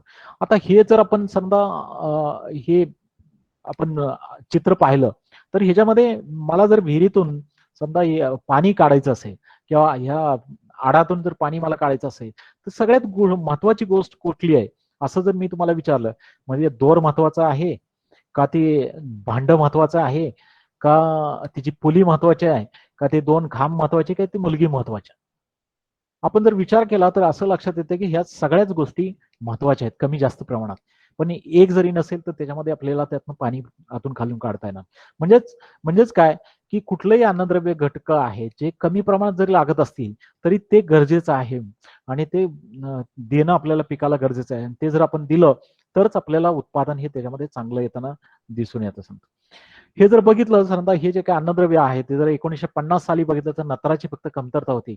पण आज आता 2020 साली जर बघितलं तर तुम्हाला नत्र आहे, फेरस आहे, स्फुरद आहे, झिंक आहे, पोटॅश आहे, गंधक आहे, manganese, boron, molybdenum, copper, nickel, एवढी मोठी लिस्ट आहे ती समजा ह्याच्यामध्ये डिफिशियन्सी आता आपल्या रानामध्ये दिसून येते. आणि अशी जर डिफिशियन्सी आपल्या रानात असेल आणि तुम्ही जर नत्र स्फुरद पाला सारखीच ना, म्हणजे युरिया, सुपर फॉस्फेट, पोटॅश असेल किंवा 12-32-16 युरिया किंवा 10-26-26 युरिया सारखी खतं जर देणार असेल आणि बाकीचे अन्नद्रव्य जर कमतरता असेल तर तुम्हाला उत्पादन त्याच्यामध्ये येताना दिसत नाही. बऱ्याच शेतकऱ्यांच्या प्लॉटवरती गेल्यानंतर लक्षात येतं की फक्त मेजर न्यूट्रिएंट आहेत किंवा युरिया सारखंच खत हे बऱ्याच वेळेला दिलं जातं, बाकीची खतं दिली जात नाही. आणि जर बाकीच्या पिकाची खताची जर कमतरता तुमच्या रानामध्ये असेल तर निश्चितपणे तुम्हाला त्या पिकाचं उत्पादन कमी आलेलं त्यामध्ये दिसून येईल. त्यासाठी म्हणून सांगतो आपल्याला बॅलन्स स्वरूपात खतं आपल्याला त्याच्यामध्ये देणं गरजेचं. ऊसाच्या बाबतीमध्ये जरा थोडंसं एक उदाहरण म्हणून मी इथं एक स्लाइड टाकले की तुम्हाला ऊसामध्ये ऊसाच्या पिकामुळं वेगवेगळ्या प्रकारची अन्नद्रव्य पिके जमिनीतून किती प्रमाणात काढली जातात एका हेक्टर क्षेत्रावर या ग्राफमध्ये दाखवलंय. आता नत्र जर असेल तर नत्र जवळ 208 किलो पर्यंत हे नत्र समजा जमिनीतून ओढलं जातं. आणि आपण समजा बऱ्यापैकी आपण बघतो की समजा एक 500 किलोच्या आसपास 400 ते 500 किलो म्हणजे 350-340 किलो पासून 500 किलो पर्यंत आपण नत्र हेक्टरी आपण देत असतो. नत्राची इफिशियन्सी जर बघितली तर आपल्याला 30 ते 40% राहते. त्याचा विचार करून आपण नत्र बऱ्यापैकी देत असतो. स्फुरद आहे ती स्फुरद समजा 53 किलो पर्यंत समजा स्फुरद आपण समजा या ऊसाच्या माध्यमातून ऊसानं जमिनीतून स्फुरद घेतलं जातं, हे आपण बऱ्यापैकी देत असतो. पण पोटॅशचा विचार केला तर पोटॅश आहे ते 280 किलो पर्यंत पोटॅश हे जमिनीतून समजा पिकाच्या माध्यमातून समजा जमिनीतून घेतलं जातं ऊसाच्या माध्यमात. तर मात्र आपण देताना मात्र 170 किलो किंवा मॅक्झिमम 200 किलो पर्यंत देतो. किंवा अडसाली आपण जर ह्याचा पूर्व सुरू किंवा समजा खोडव्याचं पीक असेल तर 115 किलो पर्यंत आपण देतो. म्हणजे निश्चितपणे ह्याच्यामध्ये रिक्वायरमेंट पोटॅशची जास्त आहे. त्या मानानं आपण समजा पोटॅश आहे ते पोटॅश आपण कमी देतो. मात्र नत्र आहे ते आपण नत्र त्याच्यामध्ये जास्त देताना दिसतं. आणि त्याच्यामुळे असं लक्षात आलं की बऱ्याच वेळेला आपण किंवा शेतकरी असं म्हणतोय की समजा माझ्या जमिनीमध्ये पोटॅश जास्त आहे. पण आज वर्षानुवर्ष आपण ऊसासारखं पीक घेतल्यामुळं तर त्यामध्ये अशी परिस्थिती आता सध्या आली की पोटॅशची सुद्धा कमतरता तुमच्या रानामध्ये दिसून आल्या आणि त्याचा परिणाम त्याच्यामध्ये उत्पन्नावर दिसतो. गंधक सारखं सुद्धा एकरी जो हेक्टरी 30 किलो पर्यंत गंधक ओढून घेतला जातो. फेरस आहे, मॅंगनीज आहे, झिंक आहे, कॉपर आहे. अशा पद्धतीची अन्नद्रव्य ही समजा पिकाच्या ऊसाच्या माध्यमातून एका हेक्टरमध्ये ओढली जातात. आता कमतरतेचा विचार जर केला म्हणजे पर्सेंट डिफिशियन्सी सॅम्पल म्हणजे जर 100 सॅम्पल जर गोळा केल्या तर त्याच्यामध्ये असं लक्षात आलं की समजा त्याच्यामध्ये नत्राच्या 11 सॅम्पल फक्त हाय मध्ये दाखवतात. बरोबर बाकीच्या ज्या सॅम्पल्स आहेत म्हणजे जो 89% सॅम्पल्स या मध्यम ते कमी स्वरूपात मध्ये नत्र आहे असं दाखवतात. पोटॅशच्या बाबतीमध्ये बघितलं तर पोटॅश जरा 50% पर्यंत आपल्याला हाय मध्ये दाखवते, पण बाकी 13% जमिनीमध्ये कमी आणि 37% जमिनीमध्ये मध्यम स्वरूपात. आणि स्फुरदाच्या बाबतीमध्ये बघितलं तर 20% जमिनीमध्ये फक्त हाय मध्ये दाखवते, बाकीच्या जवळजवळ 80% जमिनी मध्यम ते कमी प्रमाणात संत पोटॅशची स्फुरदाची उपलब्धता त्याच्यामध्ये दाखवत आहे. मायक्रोन्युट्रिएंटच्या बाबतीमध्ये बघितलं तर समजा बऱ्यापैकी समजा जी डिफिशियन्सी आहे झिंकची डिफिशियन्सी 49% जमिनीमध्ये दाखवत आहे. म्हणजे 100 सॅम्पल जर अनालिसिस केलं तर त्यातलं 49 सॅम्पल मध्ये हे झिंकची डिफिशियन्सी दाखवत आहे. गंधकची डिफिशियन्सी 41 सॅम्पल मध्ये जाते. बोरॉनची डिफिशियन्सी दाखवते. अशा वेगवेगळ्या एलिमेंटची डिफिशियन्सी हे त्याच्यामध्ये दाखवते. झिंकची डिफिशियन्सी महाराष्ट्रामध्ये जो 86% जमिनीमध्ये हे झिंकची डिफिशियन्सी. अगदी कोल्हापूर जिल्ह्याचा विचार जर केला किंवा पश्चिम महाराष्ट्रामध्ये विचार केला तर जवळजवळ 90% किंवा त्याच्याही पेक्षा 90-95% म्हटलं तर डिफिशियन्सी या झिंकची डिफिशियन्सी आपल्या पश्चिम महाराष्ट्रामध्ये होताना दिसते. बोरॉनच्या बाबतीमध्ये असा विचार केला तर त्याच्यामध्ये डिफिशियन्सी बऱ्यापैकी वाढताना दिसत. आता हे दोन चार्ट जर बघितले तर याच्यामध्ये असं लक्षात येते की पिकानं काढून घेतलेली अन्नद्रव्य हे डाव्या बाजूला दिले. आता डाव्या बाजूला काढून घेतलेली अन्नद्रव्य आहेत आणि उजव्या बाजूला आपण टाकलेली अन्नद्रव्य म्हणजे खताच्या माध्यमातून टाकलेली अन्नद्रव्य. आता ह्या चार्ट मध्ये डाव्या बाजूच्या बघितलं जे पिकानं उपसून घेतलेली आहे, जे पिकानं जे जमिनीतून घेतलेली अन्नद्रव्य आहेत, पोटॅश जवळजवळ 55% पोटॅश या अन्नद्रव्याच्या स्वरूपात मध्ये पिकाने घेतलेले. तेच बघितलं तर पोटॅश मात्र आपण 10% फक्त पोटॅश आपण वापरतो आणि 65% नत्र वापरतो. आता नत्र 65% आपण वापरतोय पण जमिनीतून मात्र 31% त्यातलं काढून घेतलं जातं. म्हणजे हा विरोधाभास मी दाखवण्यासाठी तुम्हाला ही स्लाइड टाकले, की ज्या प्रमाणात गरज आहे त्या प्रमाणात आपल्याला त्या पद्धतीने आपला खताचा वापर होत नाहीये. आणि जिथं पोटॅशची मात्रा जास्त लागते तिथं पोटॅशचा वापर 10% कमी 10%च होत आहे, म्हणजे कमी होत आहे. आणि जिथं नत्राची मात्रा 30-31% गरज आहे तर तिथं आपण 65% म्हणजे नत्र हा समजा दुप्पट पाहिजे तिथं चौपट पर्यंत आपण समजा तिथं वापरताना ह्याच्यामध्ये दिसतोय. कारण का नत्राचा रेट आहे म्हणजे युरियाचा रेट आहे तो कमी आहे, किंमत कमी असल्यामुळे त्याचा वापर जादाचा होताना दिसतो. अन्नद्रव्य व्यवस्थापनामधले जे घटक बघितले तर घटक आता वेगवेगळे जे घटक आहेत त्यामध्ये मगाशी मी तुम्हाला ऑलरेडी सांगितले, सेंद्रिय खत असेल, हिरवळीच्या पिकाचा पिकाच्या औषधाचा वापर आहे, हिरवळीची खतं असेल, जैविक खतं असेल, पिकाची फेरपालट असेल, रासायनिक खताचा वापर आहे. हे आपण थोडस सविस्तर त्याच्यामध्ये बघूया. एकात्मिक अन्नद्रव्य व्यवस्थापन सेंद्रिय खतं जे आहेत तर वेगवेगळी खतं येतात. त्यामध्ये गांडूळ खत येईल तुमचं सांगता, त्यानंतर शेणखत येईल, कंपोस्ट खत येईल सांगता, परत नंतर बायोडायनामिक कंपोस्ट खत येतील, कोंबडी खत येतील, मासळी खत येईल, अशी वेगवेगळ्या प्रकारची खतं आहेत. तर त्याचा वापर आपण समजा जर शेतीमध्ये केला तर निश्चितपणे याच्यामुळे समजा जे काही पूर्वी बघा की आपल्याकडे शेणखताचा वापर जनावरांचे प्रमाण जास्त होतं त्यामुळे शेणखताचं प्रमाण हे समजा वापराचं प्रमाण हे चांगलं होतं. आणि त्याच्यामुळे बऱ्यापैकी समजा शेणखताच्या माध्यमातून किंवा कंपोस्ट खताच्या माध्यमातून पिकाला लागणारे जे दुय्यम अन्नद्रव्य किंवा घटक किंवा सूक्ष्म अन्नद्रव्य घटक आहेत ते बऱ्यापैकी पिकाला उपलब्ध होत होते. म्हणून पिकाची वाढ त्यावेळेला चांगली होताना दिसत होती. पण आजची परिस्थिती बघितलं तर मग समजा असं लक्षात येत आहे की एका जमिनीला आज जर मी खत टाकलं किंवा आज शेतकऱ्यानं जर खत टाकलं तर त्या जमिनीला परत दुसऱ्या वेळेला खत टाकायची वेळ आहे ती जवळजवळ 3 ते 4 वर्षानंतर येते. म्हणजे 3 ते 4 वर्षानंतर एकदा त्या जमिनीला खत मिळत असतं. आणि अशामुळे समजा सेंद्रिय कर्बाचं प्रमाण त्याच्यामध्ये जमिनीचं कमी कमी होत चाललंय. आणि सेंद्रिय कर्बाचं प्रमाण कमी झाल्यामुळे निश्चितपणे त्याच्यामध्ये जैविक सुपीकतेचं म्हणजे जीवाणूची संख्या कमी झाली आणि त्याच्यामुळं अन्नद्रव्य उपलब्ध होण्याचं प्रमाण आहे ते पिकामध्ये कमी झालंय आणि त्याचा परिणाम समजा पिकाच्या उत्पादनामध्ये दिसून येताना दिसतो. म्हणून आपल्याला हे जे काही सेंद्रिय खत आहे तर त्याचा वापर निश्चितपणे करणं गरजेचं आहे. मग त्यासाठी मी असं म्हणेन तुम्हाला सांगता मग पिकाच्या औषधाचा जर सेंद्रिय खत आपल्याकडे लिमिटेड असते तर जे काही पालापाचोळ असेल किंवा जे काही पिकाचे औषध असतील तर त्या आता हे प्राणी आणि वनस्पतीपासून बनवलेली वेगवेगळी पदार्थ आहेत. रक्ताची पावडर असेल, हाडाची पावडर असेल म्हणजे हाडाचा चुरा असेल, कुजलेले खत असेल, अंड्याचे टर्पल असेल, मासळीचा चुरा असेल, कुजलेले शेवाळ असेल, लाकडाचा भुसा असेल, समुद्र वनस्पती, लाकडाचे राख असेल, विशेष औषध पिकाचे औषध असतील, असे वेगवेगळे औषध आहेत किंवा कारखान्याची मळी असेल, असे वेगवेगळ्या औषधापासून स्वतः हे जे काही सेंद्रिय खत आहेत ते बनवता येतं. आणि त्याचा वापर आपण शेतीमध्ये जर केला तर आपल्याला निश्चितपणे त्याच्यामध्ये फायदे होतात. त्याचं प्रमाण दिलंय मी काही डिटेलमध्ये त्याच्यामध्ये जात नाही वेळेच्या अभावामध्ये. आता पिकाच्या औषधाचा वापर सुद्धा त्याच्यामध्ये जर सेंद्रिय खताचं प्रमाण तुमच्याकडे जर कमी असं असेल तर मी म्हणेन की तुम्ही कुठंतरी जे काही रानामधून काढलेलं जे काही उपयुक्त भाग आहे तेवढाच भाग आपण काढून घ्यायला पाहिजे. बाकी सर्व जो भाग आहे तो आपल्याला जमिनीला आपण त्यांना परत करायला पाहिजे. म्हणजे सोयाबीन असेल तर सोयाबीनचं साधारणतः आपल्याला फक्त सोयाबीनचे दाणे आपल्याला विक्रीसाठी गरजेचे आहे.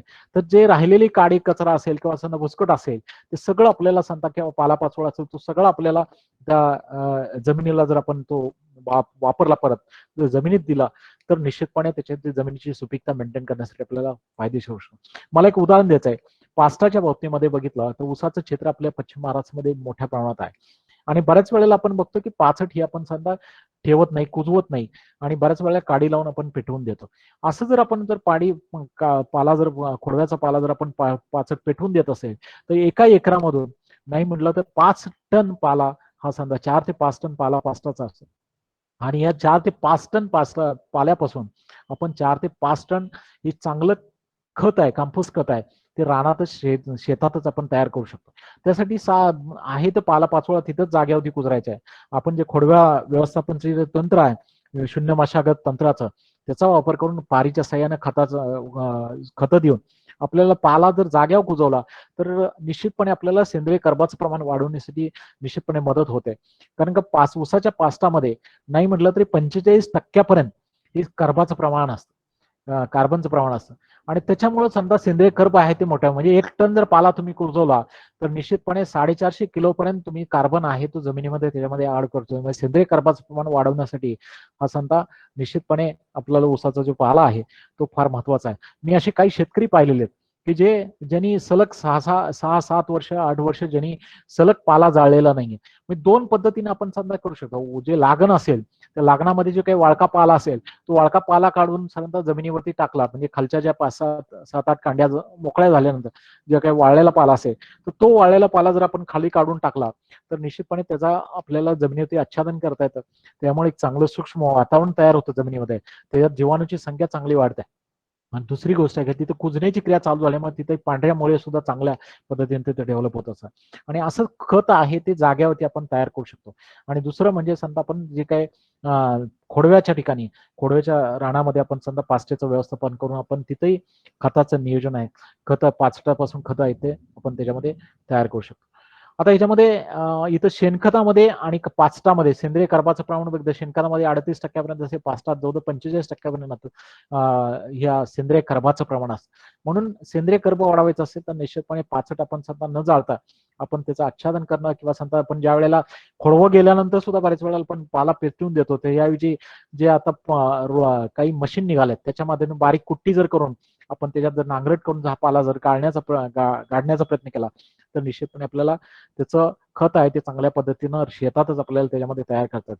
काही वेळेस शेतकऱ्यांची एक तक्रार असते की बाबा समजा असं जर केलं तर मला पालाट जर ठेवला तर आपल्याला ऊस असेल तर ऊसासारखं पीक आपलं पिवळं पडताना दिसतं. त्याला एक कारण आहे, कारण ज्यावेळी कुजण्याची क्रिया होते त्यावेळेला जमिनीतलं जे नत्र आहे ते समजा जीवाणूच्या माध्यमातून ओढलं जातं कुजण्याच्या क्रियेमध्ये. आणि त्याच्यामुळे थोडं नाही म्हटलं तरी समजा आपल्याला मुख्य पीक जे ऊस आहे तर त्याच्यामध्ये नत्राची कमतरता भासून आपल्याला त्याच्यामध्ये पिवळं पडण्याची शक्यता असते.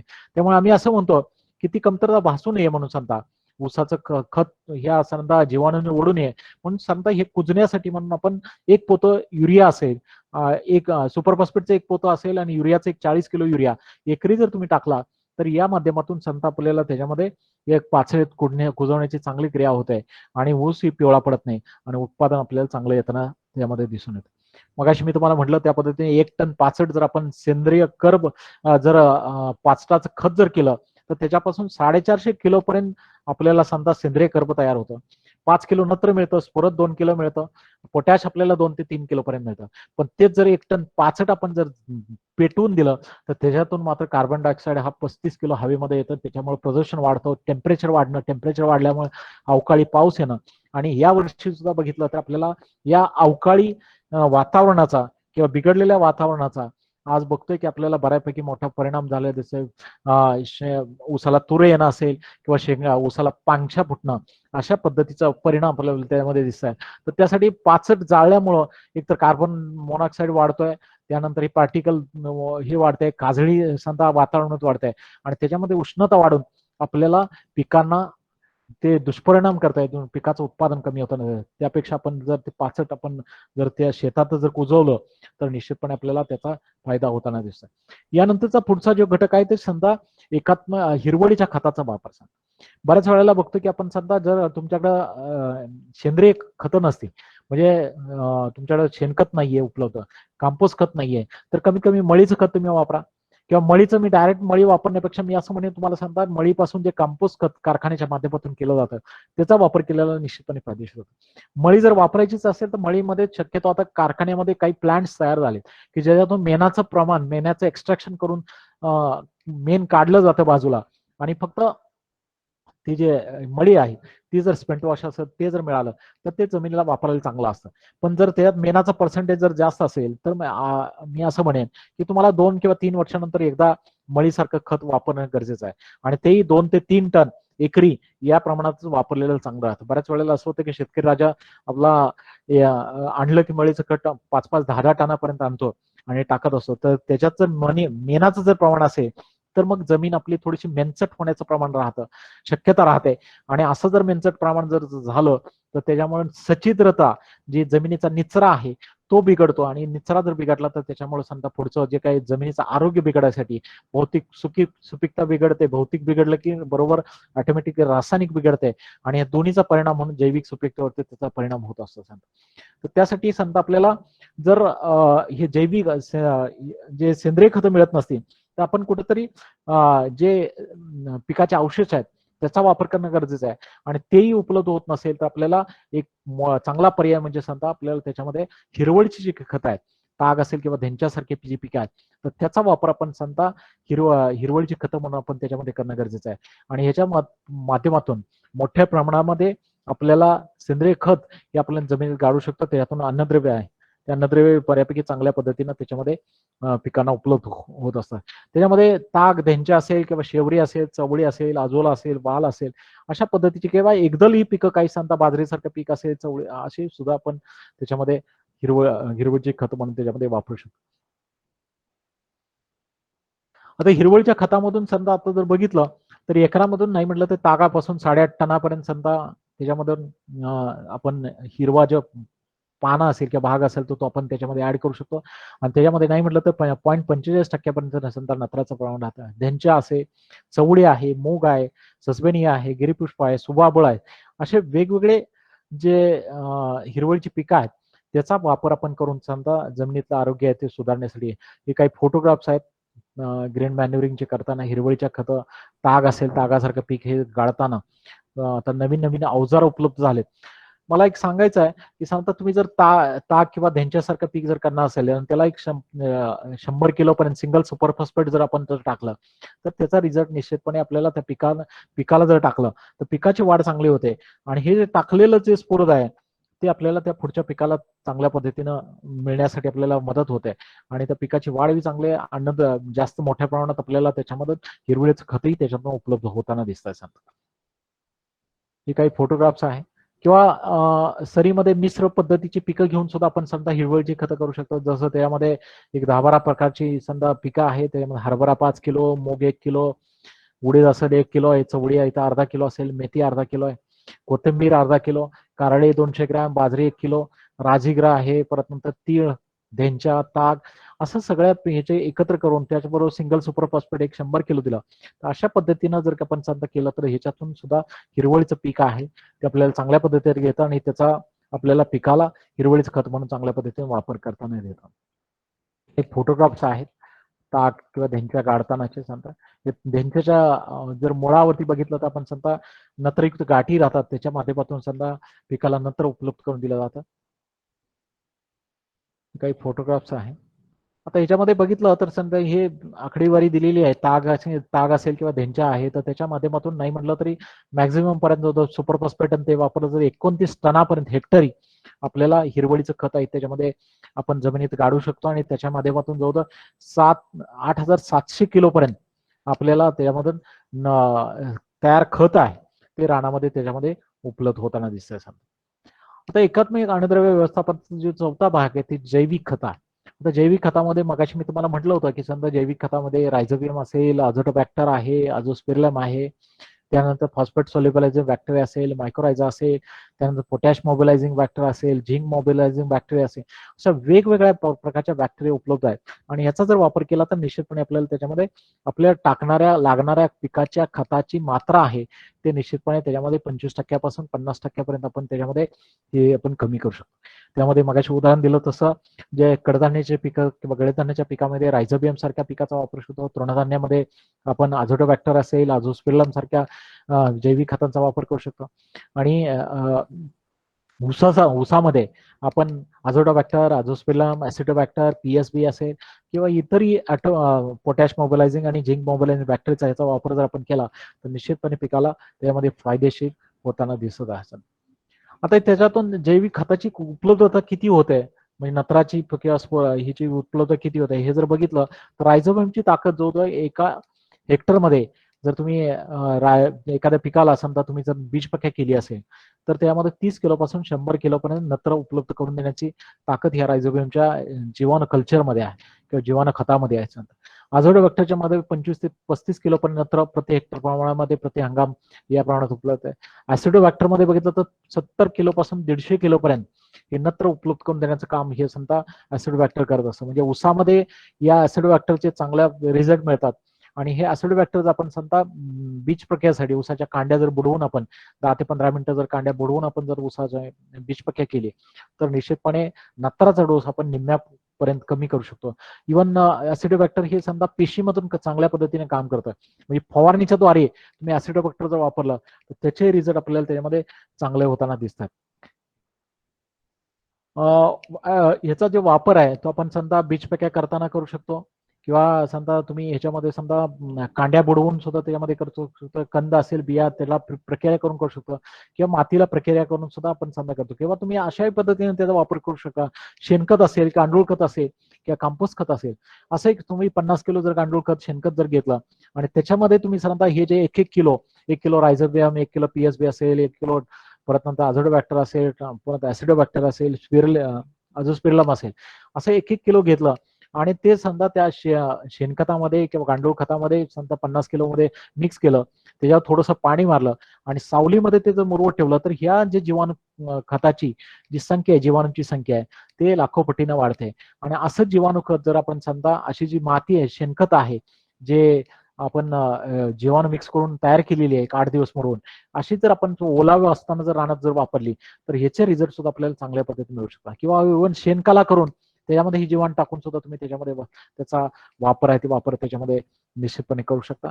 किंवा नाही तर मग तुम्ही समजा ह्याच्यात बीजपक्के आहेत, बीजपक्केच्या माध्यमातून त्याच्यामध्ये आपण करू शकता.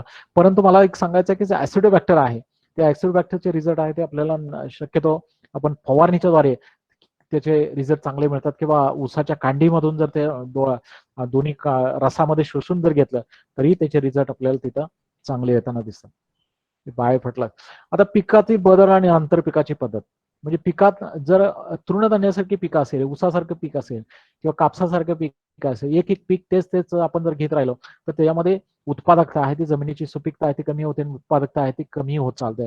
तर त्याच्यासाठी पिकाची फेरपालट असेल, किंवा आंतरपीक म्हणून जर आपण समजा काही गळीत धान्याची किंवा कडधान्यासारखी पिकं जर वापरली, जसं उडीद असेल, मूग असेल, चवळी असेल, सोयाबीन सारखी पिकं असेल, किंवा भुईमुगासारखं पीक असेल, असं जर वापर केला, तर त्याच्यामध्ये जी काही मुळं असतात त्या मुळावरती नत्रयुक्त गाठी असतात, आणि ह्या गाठीच्या माध्यमातून समजा मुख्य पिकाला, म्हणजे ऊसासारखं पीक असेल किंवा इतर जे मुख्य पिकं आहेत, तर त्याला नत्र उपलब्ध करून देण्याचं काम या आंतरपिकाच्या माध्यमातून केलं जातं, आणि त्याचा फायदा निश्चितपणे मुख्य पिकासाठी होताना दिसतो.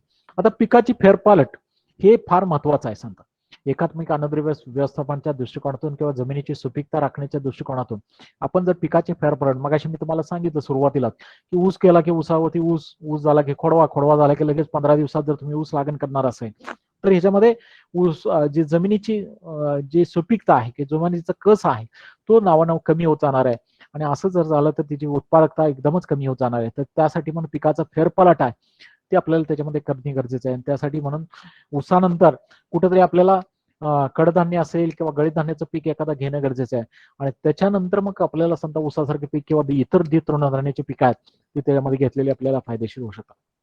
जर आता तुम्हाला ही पिकं शक्य नसतील, तर कमीत कमी मी असं म्हणेन, समजा जर अडसणी लागण करणार असेल, तर समजा तुमच्याकडे पाणी उपलब्ध असेल, तर मे किंवा जून महिन्यामध्ये तुम्ही समजा तागद्यांच्यासारखी हिरवळीची खतं घ्यायला पाहिजेत. ऊस लागण आणि खोडवं घेतल्यानंतर, आणि त्याच्यानंतर मग ताग त्यांच्यानंतर मग आपण समजा जर अडसाळीची लागण जर केली, तर एक पिकाची फेरफार झाली तर निश्चितपणे त्याचा फायदा आपल्या पुढच्या पिकावरती, पिकाच्या वाढीवरती होताना दिसतोय.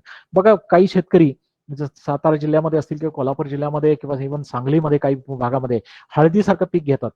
हळदीचं पीक जर घेतलं तर निश्चितपणे ते हळद हे जमिनीत वाढणारं पीक असल्यामुळे हळदीला आणि शेणखताचं प्रमाण मोठ्या प्रमाणात वापरतात. आणि अशा हळदीच्या पिकावरती जर आपण समजा परत जर ऊसाची लागण जर सुरू मधली जरी घेतली, तरी त्या सुरूच्या ऊसाचं उत्पादन आपल्याला 55-60 टनापासून 70 टनापर्यंत ऊसाचं उत्पादन येताना दिसतंय. म्हणजे जर तुम्ही समजा पिकाचं फेरफालट जर चांगली केली, पिकाचा बदल चांगला असेल, तर निश्चितपणे त्याचा जमिनीवरती परिणाम चांगला होतो, आणि त्याचं उत्पादन निश्चितपणे पुढच्या येणाऱ्या पिकाचं उत्पादन हे आपल्याला चांगलं येताना दिसतंय. हे वेगवेगळ्या आंतरपिकाच्या बाबतीमध्ये सांगितलं. आता पिकाची फेरपालट आहे, ते फेरपालटीमध्ये समजा द्विदल पीक असेल तर त्याच्यानंतर मग ऊस घेऊ शकता, ऊसानंतर खोडवानंतर परत द्विदलचं पीक, अशा पद्धतीचं रोटेशन आहे ते रोटेशन ठेवू शकता. किंवा सोयाबीन ऊस खोडवा, किंवा भुईमूग ऊस खोडवा असेल, तागद्यांच्या ऊस खोडवा असेल, किंवा कापूस ऊस खोडवा असेल, अशा पद्धतीचं क्रॉप रोटेशन आपल्याला ठेवलं तर निश्चितपणे त्याच्यामध्ये पिकाची फेरफाट केली आपल्याला फायदेशीर होऊ शकतं. आता एकात्मिक अन्नद्रव्य व्यवस्थापन आहे पणामध्ये रासायनिक खताचं व्यवस्थापन आणि रासायनिक खताची कार्यक्षमता याबद्दल आपण थोडीशी आता ह्याच्यामध्ये माहिती घेऊ.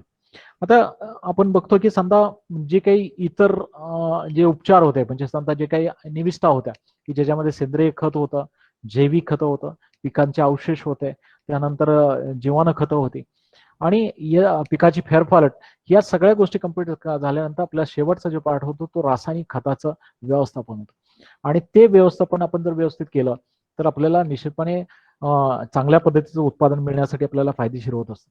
आता ह्याच्यामध्ये रासायनिक खताच्या व्यवस्थापनामध्ये एक महत्वाची गोष्ट आहे, ती आपली टाकलेली जी खतं आहेत ती किती प्रमाणात समजा पिकाला उपलब्ध होतात, हा एक त्याच्यामध्ये महत्वाचा विषय आहे. समजा जर नत्रसारखं जे काही खत आहे, युरियासारखं खत असेल किंवा अमोनियम सल्फेट सारखं खत आहे की जे ज्याच्या माध्यमातून नत्राची उपलब्धता पिकाला होत असते, या पिकाची जी कार्यक्षमता, खताची जी कार्यक्षमता आहे ती एकदम कमी आहे.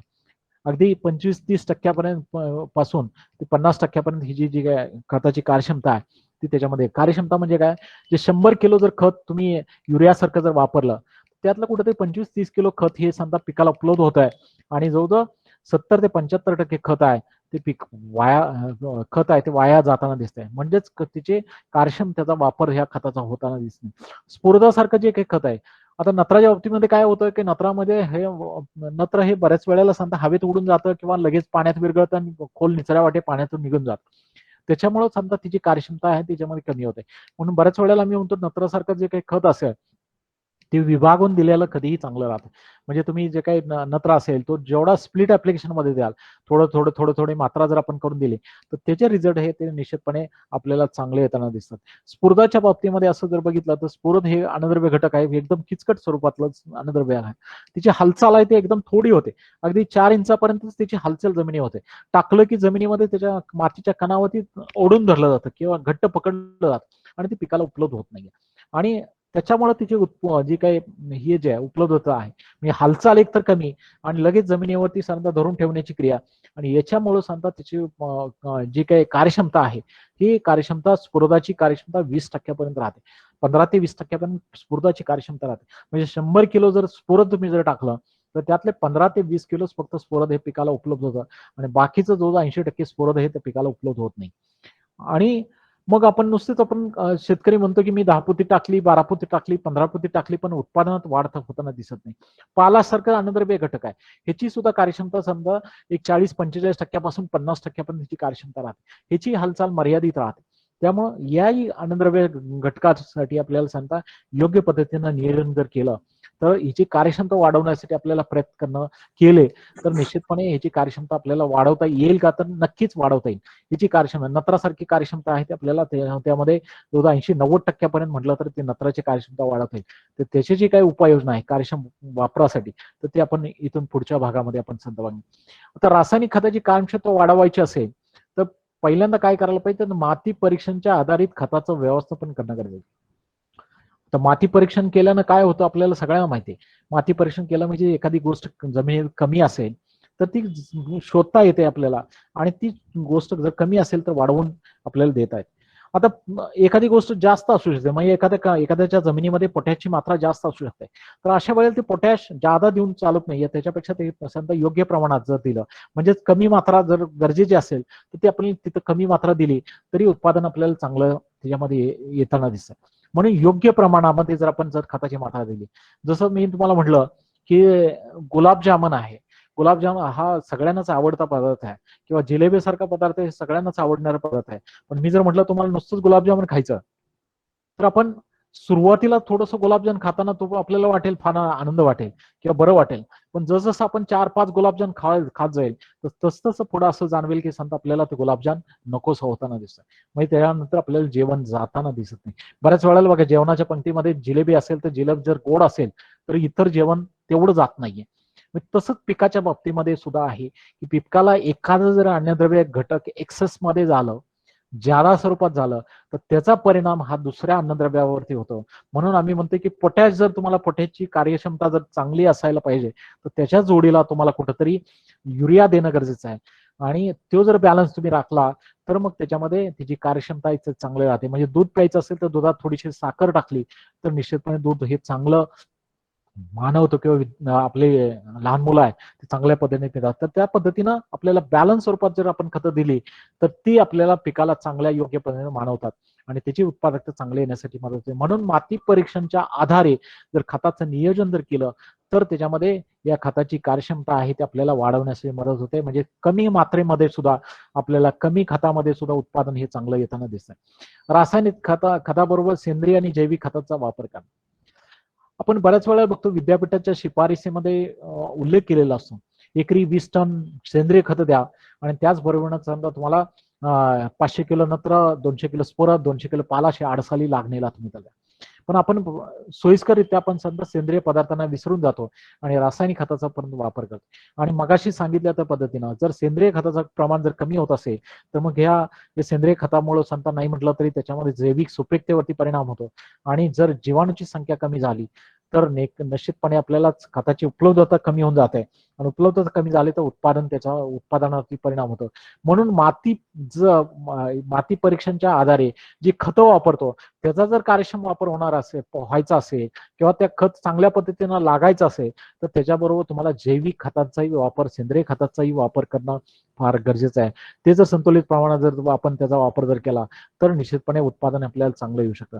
आणि त्याचबरोबर जी काही खतं आहेत म्हणजे ते मुख्य अन्नद्रव्य घटक असेल नत्र, स्फुरद, पालाश असेल, दुय्यम अन्नद्रव्य घटक असेल कॅल्शियम, मॅग्नेशियम, सल्फर असेल किंवा सूक्ष्म अन्नद्रव्य घटक आहेत म्हणजे झिंक असेल, मॅंगनीज असेल, बोरॉन असेल किंवा फेरस असेल किंवा कॉपर असेल, मॉलिब्डेनम असेल, हे जे घटक आहेत ते सुद्धा आपल्याला गरजेप्रमाणे सांगता देणार नाही. तर आपल्या जेवणात ताटामध्ये सगळ्या गोष्टी आहेत पण मीठ जर जास्त झालं असेल तर तेही चालत नाही, मीठ कमी झालं असेल तेही चालत नाही.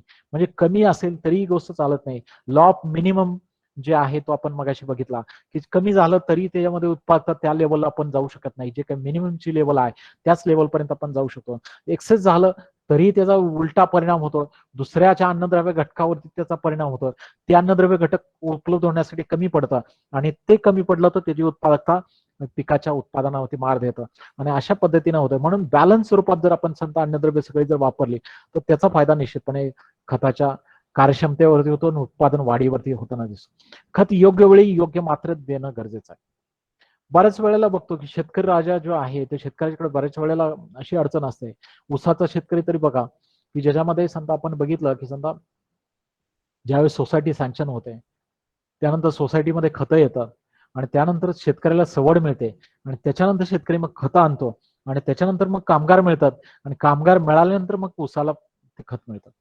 आपण सर्वजण लोक किंवा आम्ही लोक आम्ही शेतकऱ्यांना पहिल्यापासून सांगत आले बेसल डोस हा ऊसाला फार महत्वाचा असतो. पण बघितलं तर जनरली ज्या वेळेला प्लॉटवरती फिरत असतो त्यावेळी असं लक्षात येतं की बेसल डोस टाकताना हार्डली 30-40% लोक मला वाटते बेसल डोस टाकत असते. मेजॉरिटी 60-70% लोक जे आहे ते अजूनही बेसल डोस टाकताना दिसत नाही. आणि त्याच्यामुळे नाही म्हटलं तरी त्या ज्या वेळेला गरजेची खतं आहेत म्हणजे समजा सुरुवातीच्या स्टेजला स्फुरदाची गरज असते मोठ्या प्रमाणात त्यावेळेस स्फुरद मिळत नाहीये. मग पोटॅशची गरज थोडीफार असते ते त्यावेळी मिळत नाही. पोटॅशची गरज ही नंतर ज्या वेळेला ऊसाचं वजन वाढण्याची अवस्था असते किंवा साखर उतरण्याची वेळ असते त्या स्टेजमध्ये म्हणजे ऊस काढणीनंतरच्या त्या पिरियडमध्ये मोठ्या प्रमाणात असते. तर त्या आणि नत्राची गरज असते ते सुरुवातीच्या हंगामामध्ये असते ज्यावेळी फुटवे फुटण्याची अवस्था असते किंवा कांडी धरण्याची अवस्था असते त्या स्टेजमध्ये संत नत्राची असते. त्या स्टेजमध्ये जर आपण पिकाच्या वाढीप्रमाणे जर आपण गरजेप्रमाणे जर आपण खतं देऊ शकलो तर त्या पिकाची वाढ ही चांगली होताना दिसते. खते मातीआड करून देणं गरजेचं आहे. बऱ्याच वेळेला बघतो की आपण व्हॉट्सअपवरती आता बऱ्याच वेळा एकरी 100 टन, 150 टन, 200 टन काढणारे जे प्रयोग आहेत, प्रयोगशील शेतकरी आहेत, संजीव वनिया साहेब असतील किंवा सुरेश कबाडे साहेब असतील, यांच्यासारखे जे ग्रुप आहेत त्याच्यावरती आपण फोटो पाहिले असतील की ज्याच्यामध्ये खताची गरी काढून म्हणजे कुदळीनं गरी काढून सरता खते दिली जातात. का दिली जातात? त्यांच्याकडे लेबर जास्त आहेत, पैसे जास्त आहेत म्हणून ते गरी काढून देतात. तर तसं नाहीये. जर ते मुळाच्या कक्षेमध्ये जर समजा तुम्ही जर खतं दिली तर त्याचा कार्यक्षम वापर होतो. मगाशी मी तुम्हाला म्हटलं की स्फोरद सारखं अन्नद्रव्य आहे किंवा पालाश सारखं अन्नद्रव्य आहे जे 4 इंचापर्यंत हालतं. मग 2 ते 4 इंचापर्यंत एवढं जर हालत असेल तर मला सांगा, जमिनीवरती जर खतं टाकली आणि मुळं जर ते 20 सेंटीमीटरच्या लेअरमध्ये असतील खालच्या, तर त्याला खतं मिळणार आहेत का? ती वरच्या स्तरामध्ये ती समजा जमिनीच्या कानावरती धरून ठेवली जाते आणि ती खतं समजा पिकाला तेवढ्या कार्यक्षमतेने मिळणार नाही. म्हणून आपल्याला समजा मुळाच्या कक्षेमध्ये जो 20 सेंटीमीटरचा जो काही वरचा लेअर असेल, त्या लेअरमध्ये जर आपण समजा ती खतं जर दिली तर त्याचा कार्यक्षम वापर होतो आणि त्याच्यामुळे समजा त्याचं कार्यक्षमता वाढते आणि निश्चितपणे उत्पादन त्यामध्ये वाढते.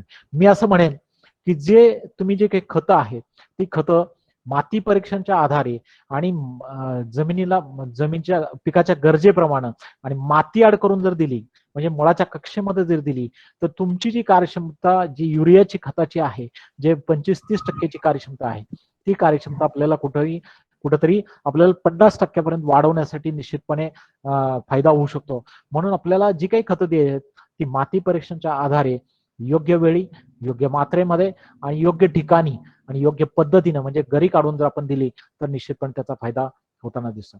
याच्यापेक्षा जर आपल्याला खताची जर कार्यक्षमता वाढवायची असेल, म्हणजे जर माती परीक्षण आधारे किंवा समजा गरी काढून जर आपण खतं दिली तर खताची कार्यक्षमता, नत्राच्या खताची कार्यक्षमता नाही म्हटलं ते 50% वाढते. ह्याच्यापेक्षा जर कार्यक्षमता तुम्हाला वाढवायची असेल तर ब्रिकेटच्या स्वरूपात, गोळीच्या स्वरूपात जर तुम्ही खत देऊ शकला तर तिची कार्यक्षमता जवळजवळ 70% वाढते. म्हणजे विद्यापीठामध्ये जे प्रयोग केले त्यामध्ये असं लक्षात आलं की जे 100 किलो जर खत तुम्ही विस्कटून टाकत असाल त्याच्यापेक्षा 70 किलो जर खत तुम्ही त्याचं गोळी स्वरूपात जर करून दिले, म्हणजे ब्रिकेटची गोळी तयार करून जर तुम्ही खत देऊन दिलं, म्हणजे 100 किलो विस्कटून खत देण्यापेक्षा 70 किलो खत जर तुम्ही गोळीच्या स्वरूपात, ब्रिकेटच्या स्वरूपात जर दिलं तर याचं उत्पादन निश्चितपणे 15% उत्पादनात वाढ दिसून येते. म्हणजे एक तर 30% खताची बचत होते आणि उत्पादन वाढते. याचं कारण काय? तर जे काही जमिनीच्या संपर्कात येणारा जो काही गोळीचा पृष्ठभाग आहे तो खताचा पृष्ठभाग तो कमी झाल्यामुळं त्याचं विद्राव होण्याचं प्रमाण कमी होतं आणि ही जी गोळी आहे ती विरघळण्यासाठी 3 ते 4 महिने लागतात आणि ह्या 3 ते 4 महिन्यामध्ये समजा पिकाला हळूहळू पिकाच्या गरजेप्रमाणे खतं उपलब्ध करून दिली जातात आणि पिकाची वाढ चांगली होते आणि त्याच्यामुळे उत्पादन आपल्याला चांगलं येतं. ऊसाचं उदाहरण द्यायचं म्हटलं तर नत्र, स्फुरद आणि पालाश हे तिन्ही घटक असणाऱ्या ज्या ब्रिकेट आपण तयार केल्या तर त्याच्यामध्ये ह्या ब्रिकेट आहे ते युरिया, डीएपी आणि पोटॅश हे तिन्ही घटक एकत्र करून आपण ब्रिकेट तयार करू शकतो. किंवा 19-19 युरिया आहे ते एकत्र करून आपण ब्रिकेट करू शकतो. किंवा 15-15-15 हे सुपला आहे आणि त्याचबरोबर युरिया हे मिक्स करून आपण युरियाचं आपण ब्रिकेट करू शकतो, एनपीके ब्रिकेट करू शकतो. किंवा 10-26-26-26 सारखं खत आहे त्याच्यामध्ये युरिया घेऊन आपण त्यापासून सुद्धा ब्रिकेटची गोळी तयार करू शकतो आणि अशी गोळी आहे समजा आपण जर ऊसाला वापरली तर त्याचे रिझल्ट निश्चितपणे चांगले आहेत. कृषी विद्यापीठ असेल, महात्मा फुले कृषी विद्यापीठ आहे किंवा केव्हीकेच्या माध्यमातून आम्ही जे प्रयोग केले त्यामध्ये निश्चितपणे मला सांगायला आनंद वाटतो की ह्या ब्रिकेटच्या स्वरूपात जर का आपण खताचा वापर केला तर निश्चितपणे रिझल्ट चांगले आहेत. मी पर्टिक्युलरली अजून एक सांगेन की ह्या जो ब्रिकेटचा वापर आहे तो ब्रिकेटचा वापर हा आपण 2 पद्धतीने आपण करू शकतो ऊसाच्या पिकामध्ये. जसं सुरुवातीला ज्या वेळेस समजा ऊसाची आपण समजा लागण करतो, लागण केल्यानंतर समजा आपण समजा ऊस उगवायला सुरुवात होते तर त्या पिरियडमध्ये आपण समजा जी खत देण्याची पहार असते त्या पहारीनं समजा 6 इंचाचं अंतर ठेवून डाव्या ऊसाच्या बगलेमध्ये आपलं सरीच्या बगलीमध्ये आपण 1-1 फुटाच्या अंतरानं होल पाडायचा आहे आणि त्या होलामध्ये आपण एक 6-7, 7-7, 8-8 ब्रिकेट आहेत, गोळ्या आहेत, त्या गोळ्या त्याच्यामध्ये टाकायच्या आहेत आणि 1-1 फुटाच्या अंतराने एक बगली फक्त आपल्याला ह्या समजा खताचा डोस आहे, ब्रिकेटचा डोस द्यायचा आहे. दुसरा जो डोस आहे तो आता दिलेला सुरुवातीचा डोस आहे. आपल्याला ऊस खांदणीला 3.5 महिने लागतात आणि मी तुम्हाला म्हटलं मगाशी की 3 ते 4 महिन्यापर्यंत खत हे समजा गोळीतलं स्वरूपातलं खत आहे, ब्रिकेट स्वरूपातलं खत आहे, हळूहळू विरघळून पिकाला उपलब्ध होत असतं आणि हे खत जो ऊस खांडणीपर्यंत त्या पिकाला उपलब्ध होतं त्यामुळे ऊसाची वाढ चांगली होताना दिसते, काळोखी चांगली राहते, उत्पादन चांगलं येताना दिसतंय. आणि ज्या वेळेला ऊस खांडणी करायचं आहे त्यावेळी राहिलेला अर्धा डोस आहे खताचा, ब्रिकेटचा डोस आहे, तो डोस आहे तो आपण समजा ब्रिकेटच्या गोळ्याच्या स्वरूपामध्ये तो आपल्याला जमिनीतून डायरेक्टली सरीमध्ये ऊसाच्या बुडक्याला आपण समजा विस्कटायचा आहे, एक समान पडेल अशा पद्धतीने विस्कटून टाकायचा आहे आणि त्याच्यानंतर भर लावल्यानंतर ह्या गोळ्या ज्या आहेत, ब्रिकेट आहेत त्या माती आड होणार आहेत. अशा पद्धतीनं ब्रिकेटचं नियोजन करू शकतो. एक अंदाजासाठी मी तुम्हाला सांगतो, जे काही खताचा डोस आहे, तुमचा जो खताचा डोस आहे तो जर समजा अडसाली लागण असेल तर तो 500, 500, 200 जो आपला खताचा डोस आहे किंवा 400, 170 खताचा डोस आहे त्याच्यात 70% डोस नत्र, स्फुरद आणि पालाचा डोस आहे. तो युरिया, डीएपी आणि पोटॅश या माध्यमातून घेऊन आपण या ब्रिकेटच्या मशीनवरती आपण ते ब्रिकेट गोळ्या तयार करू शकतो आणि त्याचा वापर आपण जर केला तर निश्चितपणे आपल्याला या खताची कार्यक्षमता आहे ती आपण 70% पर्यंत वाढवू शकतो. म्हणजे आपण 30% खताची बचत करू शकतो आणि उत्पादन आहे ते जवळ आपल्याला 15% पर्यंत वाढ होताना दिसते. आता ही ब्रिकेट आपण समजा काही आपले भाजीपाल्याची पिकं आहेत तर त्या पिकामध्ये सुद्धा आपण समजा एनपीके ब्रिकेट करून सुद्धा वापरू शकतो. हळदीसारखं पीक आहे, आल्यासारखं पीक आहे, याच्यामध्येही सुद्धा केविकेच्या माध्यमातून आम्ही समजा जे काही ट्रायल्स घेतले त्याच्यामध्ये चांगले रिझल्ट येताना दिसते. तर अशा ब्रिकेटच्या स्वरूपातून आपण खताचा वापर जर केला तर चांगल्या पद्धतीने आपल्याला खताची कार्यक्षमता वाढलेली आपल्याला दिसत आहे आणि कमी खतामध्ये उत्पादन चांगलं येताना दिसतं. त्याचबरोबर याच्याही पेक्षा जर आपण त्या खताची जर कार्यक्षमता तुम्हाला चांगली हवी असेल म्हणजे कमीत कमी खतामध्ये जास्तीत जास्त उत्पादन तुम्हाला पाहिजे असेल तर तुम्हाला खत खताचं नियोजन आहे ते ड्रीपच्या माध्यमातून फर्टिगेशनच्या माध्यमातून जर आपण खताचं नियोजन जर केलं तर याची खताची जी कार्यक्षमता आहे जी आपण नत्रामध्ये बघितली, नत्रामध्ये खताची कार्यक्षमता आपली 25 ते 30% होती. ती कार्यक्षमता आपण माती आड करून खत माती परीक्षणाच्या आधारे दिली तर ती 50% पर्यंत होत होती. तीच ब्रिकेटच्या स्वरूपात दिली तर 70% पर्यंत होत होती. पण ती जर आपण फर्टिगेशनच्या स्वरूपात जर आपण जर दिली तर हिची कार्यक्षमता आपली नत्राची कार्यक्षमता ही 90-95% पर्यंत जाते. कशामुळे जाते तर हा जो नत्राचा डोस आहे नत्र आहे तो बघा आज जरी तुम्ही प्रयोग केला संध्याकाळी जाऊन घरी जरी चेक केला एखाद्या बशीमध्ये समजा युरिया घेतला आणि तो युरिया जर ओपन उघडा ठेवला तर बराचसा युरिया समजा हवेत उडून जातो किंवा रानामध्ये टाकला ओल लागले की लगेच विरघळतो आणि पाण्यातून लगेच विरघळून निचऱ्या वाट्यात खोल निघून जातो आणि याच्यामुळे समजा नत्राची कार्यक्षमता असते ती नत्राची कार्यक्षमता कमी राहते. परंतु तुम्ही जर ड्रीपच्या स्वरूपातून जर खताचा डोस दिला विद्यापीठामध्ये जे काही प्रयोग झाले किंवा केव्हीके मध्ये जे आम्ही काही चाचणी प्रयोग घेतले त्याच्यामध्ये असं लक्षात आलं की सांगतात जे काही स्प्लिट ऍप्लिकेशन मध्ये विभागून जर खतं दिली तर या खताची कार्यक्षमता वाढत आहे.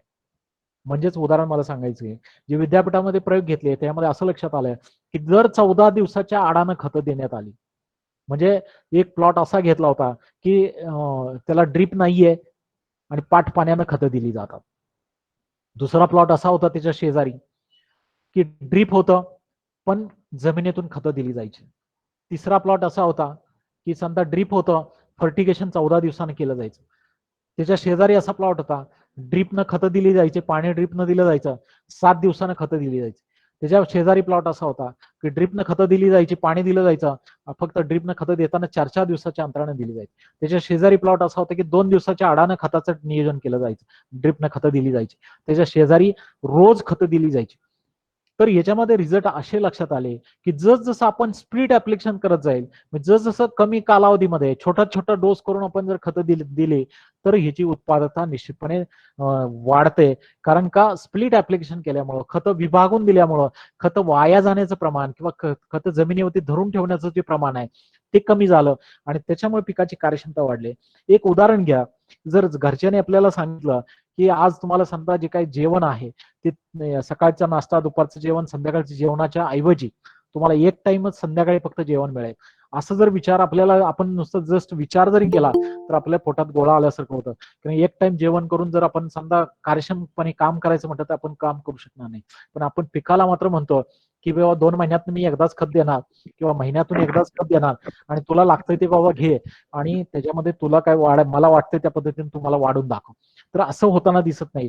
म्हणून जर स्प्लिट डोसेस जर केले तर त्याच्यामध्ये रिझल्ट चांगला येतो. म्हणून आम्ही म्हणतो की शेतकऱ्याला आम्ही विनंती करतो मी पर्टिक्युलर कोल्हापूर जिल्ह्यातल्या लोकांना सांगलीमध्ये किंवा सातारमध्ये थोड्याफार प्रमाणामध्ये त्यामध्ये ड्रीपचं क्षेत्र वाढताना दिसते पण कोल्हापूरमध्ये तेवढी ड्रीप वाढताना दिसत नाही. कोल्हापूरमध्ये पाण्याची परिस्थिती चांगली आहे त्यामुळे शेतकऱ्याला ड्रीप करायला सांगायला जावं तर ड्रीप शेतकरी म्हणतो की माझ्याकडे बाबा पाणी मुबलक आहे मी कशाला ड्रीप करू. पण आपल्याला कुठेतरी सांगण्याची गरज आहे किंवा शेतकऱ्यांना समजून घेण्याची गरज आहे की आता जे ड्रीप करायचं ते आपल्याला उत्पादन वाढीसाठी करायचं आहे. ड्रीपनं पाणी दिल्यामुळे तर जमीन वापशावरती राहते 24 तास पिकं वाढत राहतात आणि त्याच्यातून स्प्लिट पद्धतीनं विभागून जर आपण जर 4-4 दिवसाच्या अंतरानं जर खतं दिली तर तिची खताची कार्यक्षमता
हा येतोय सर.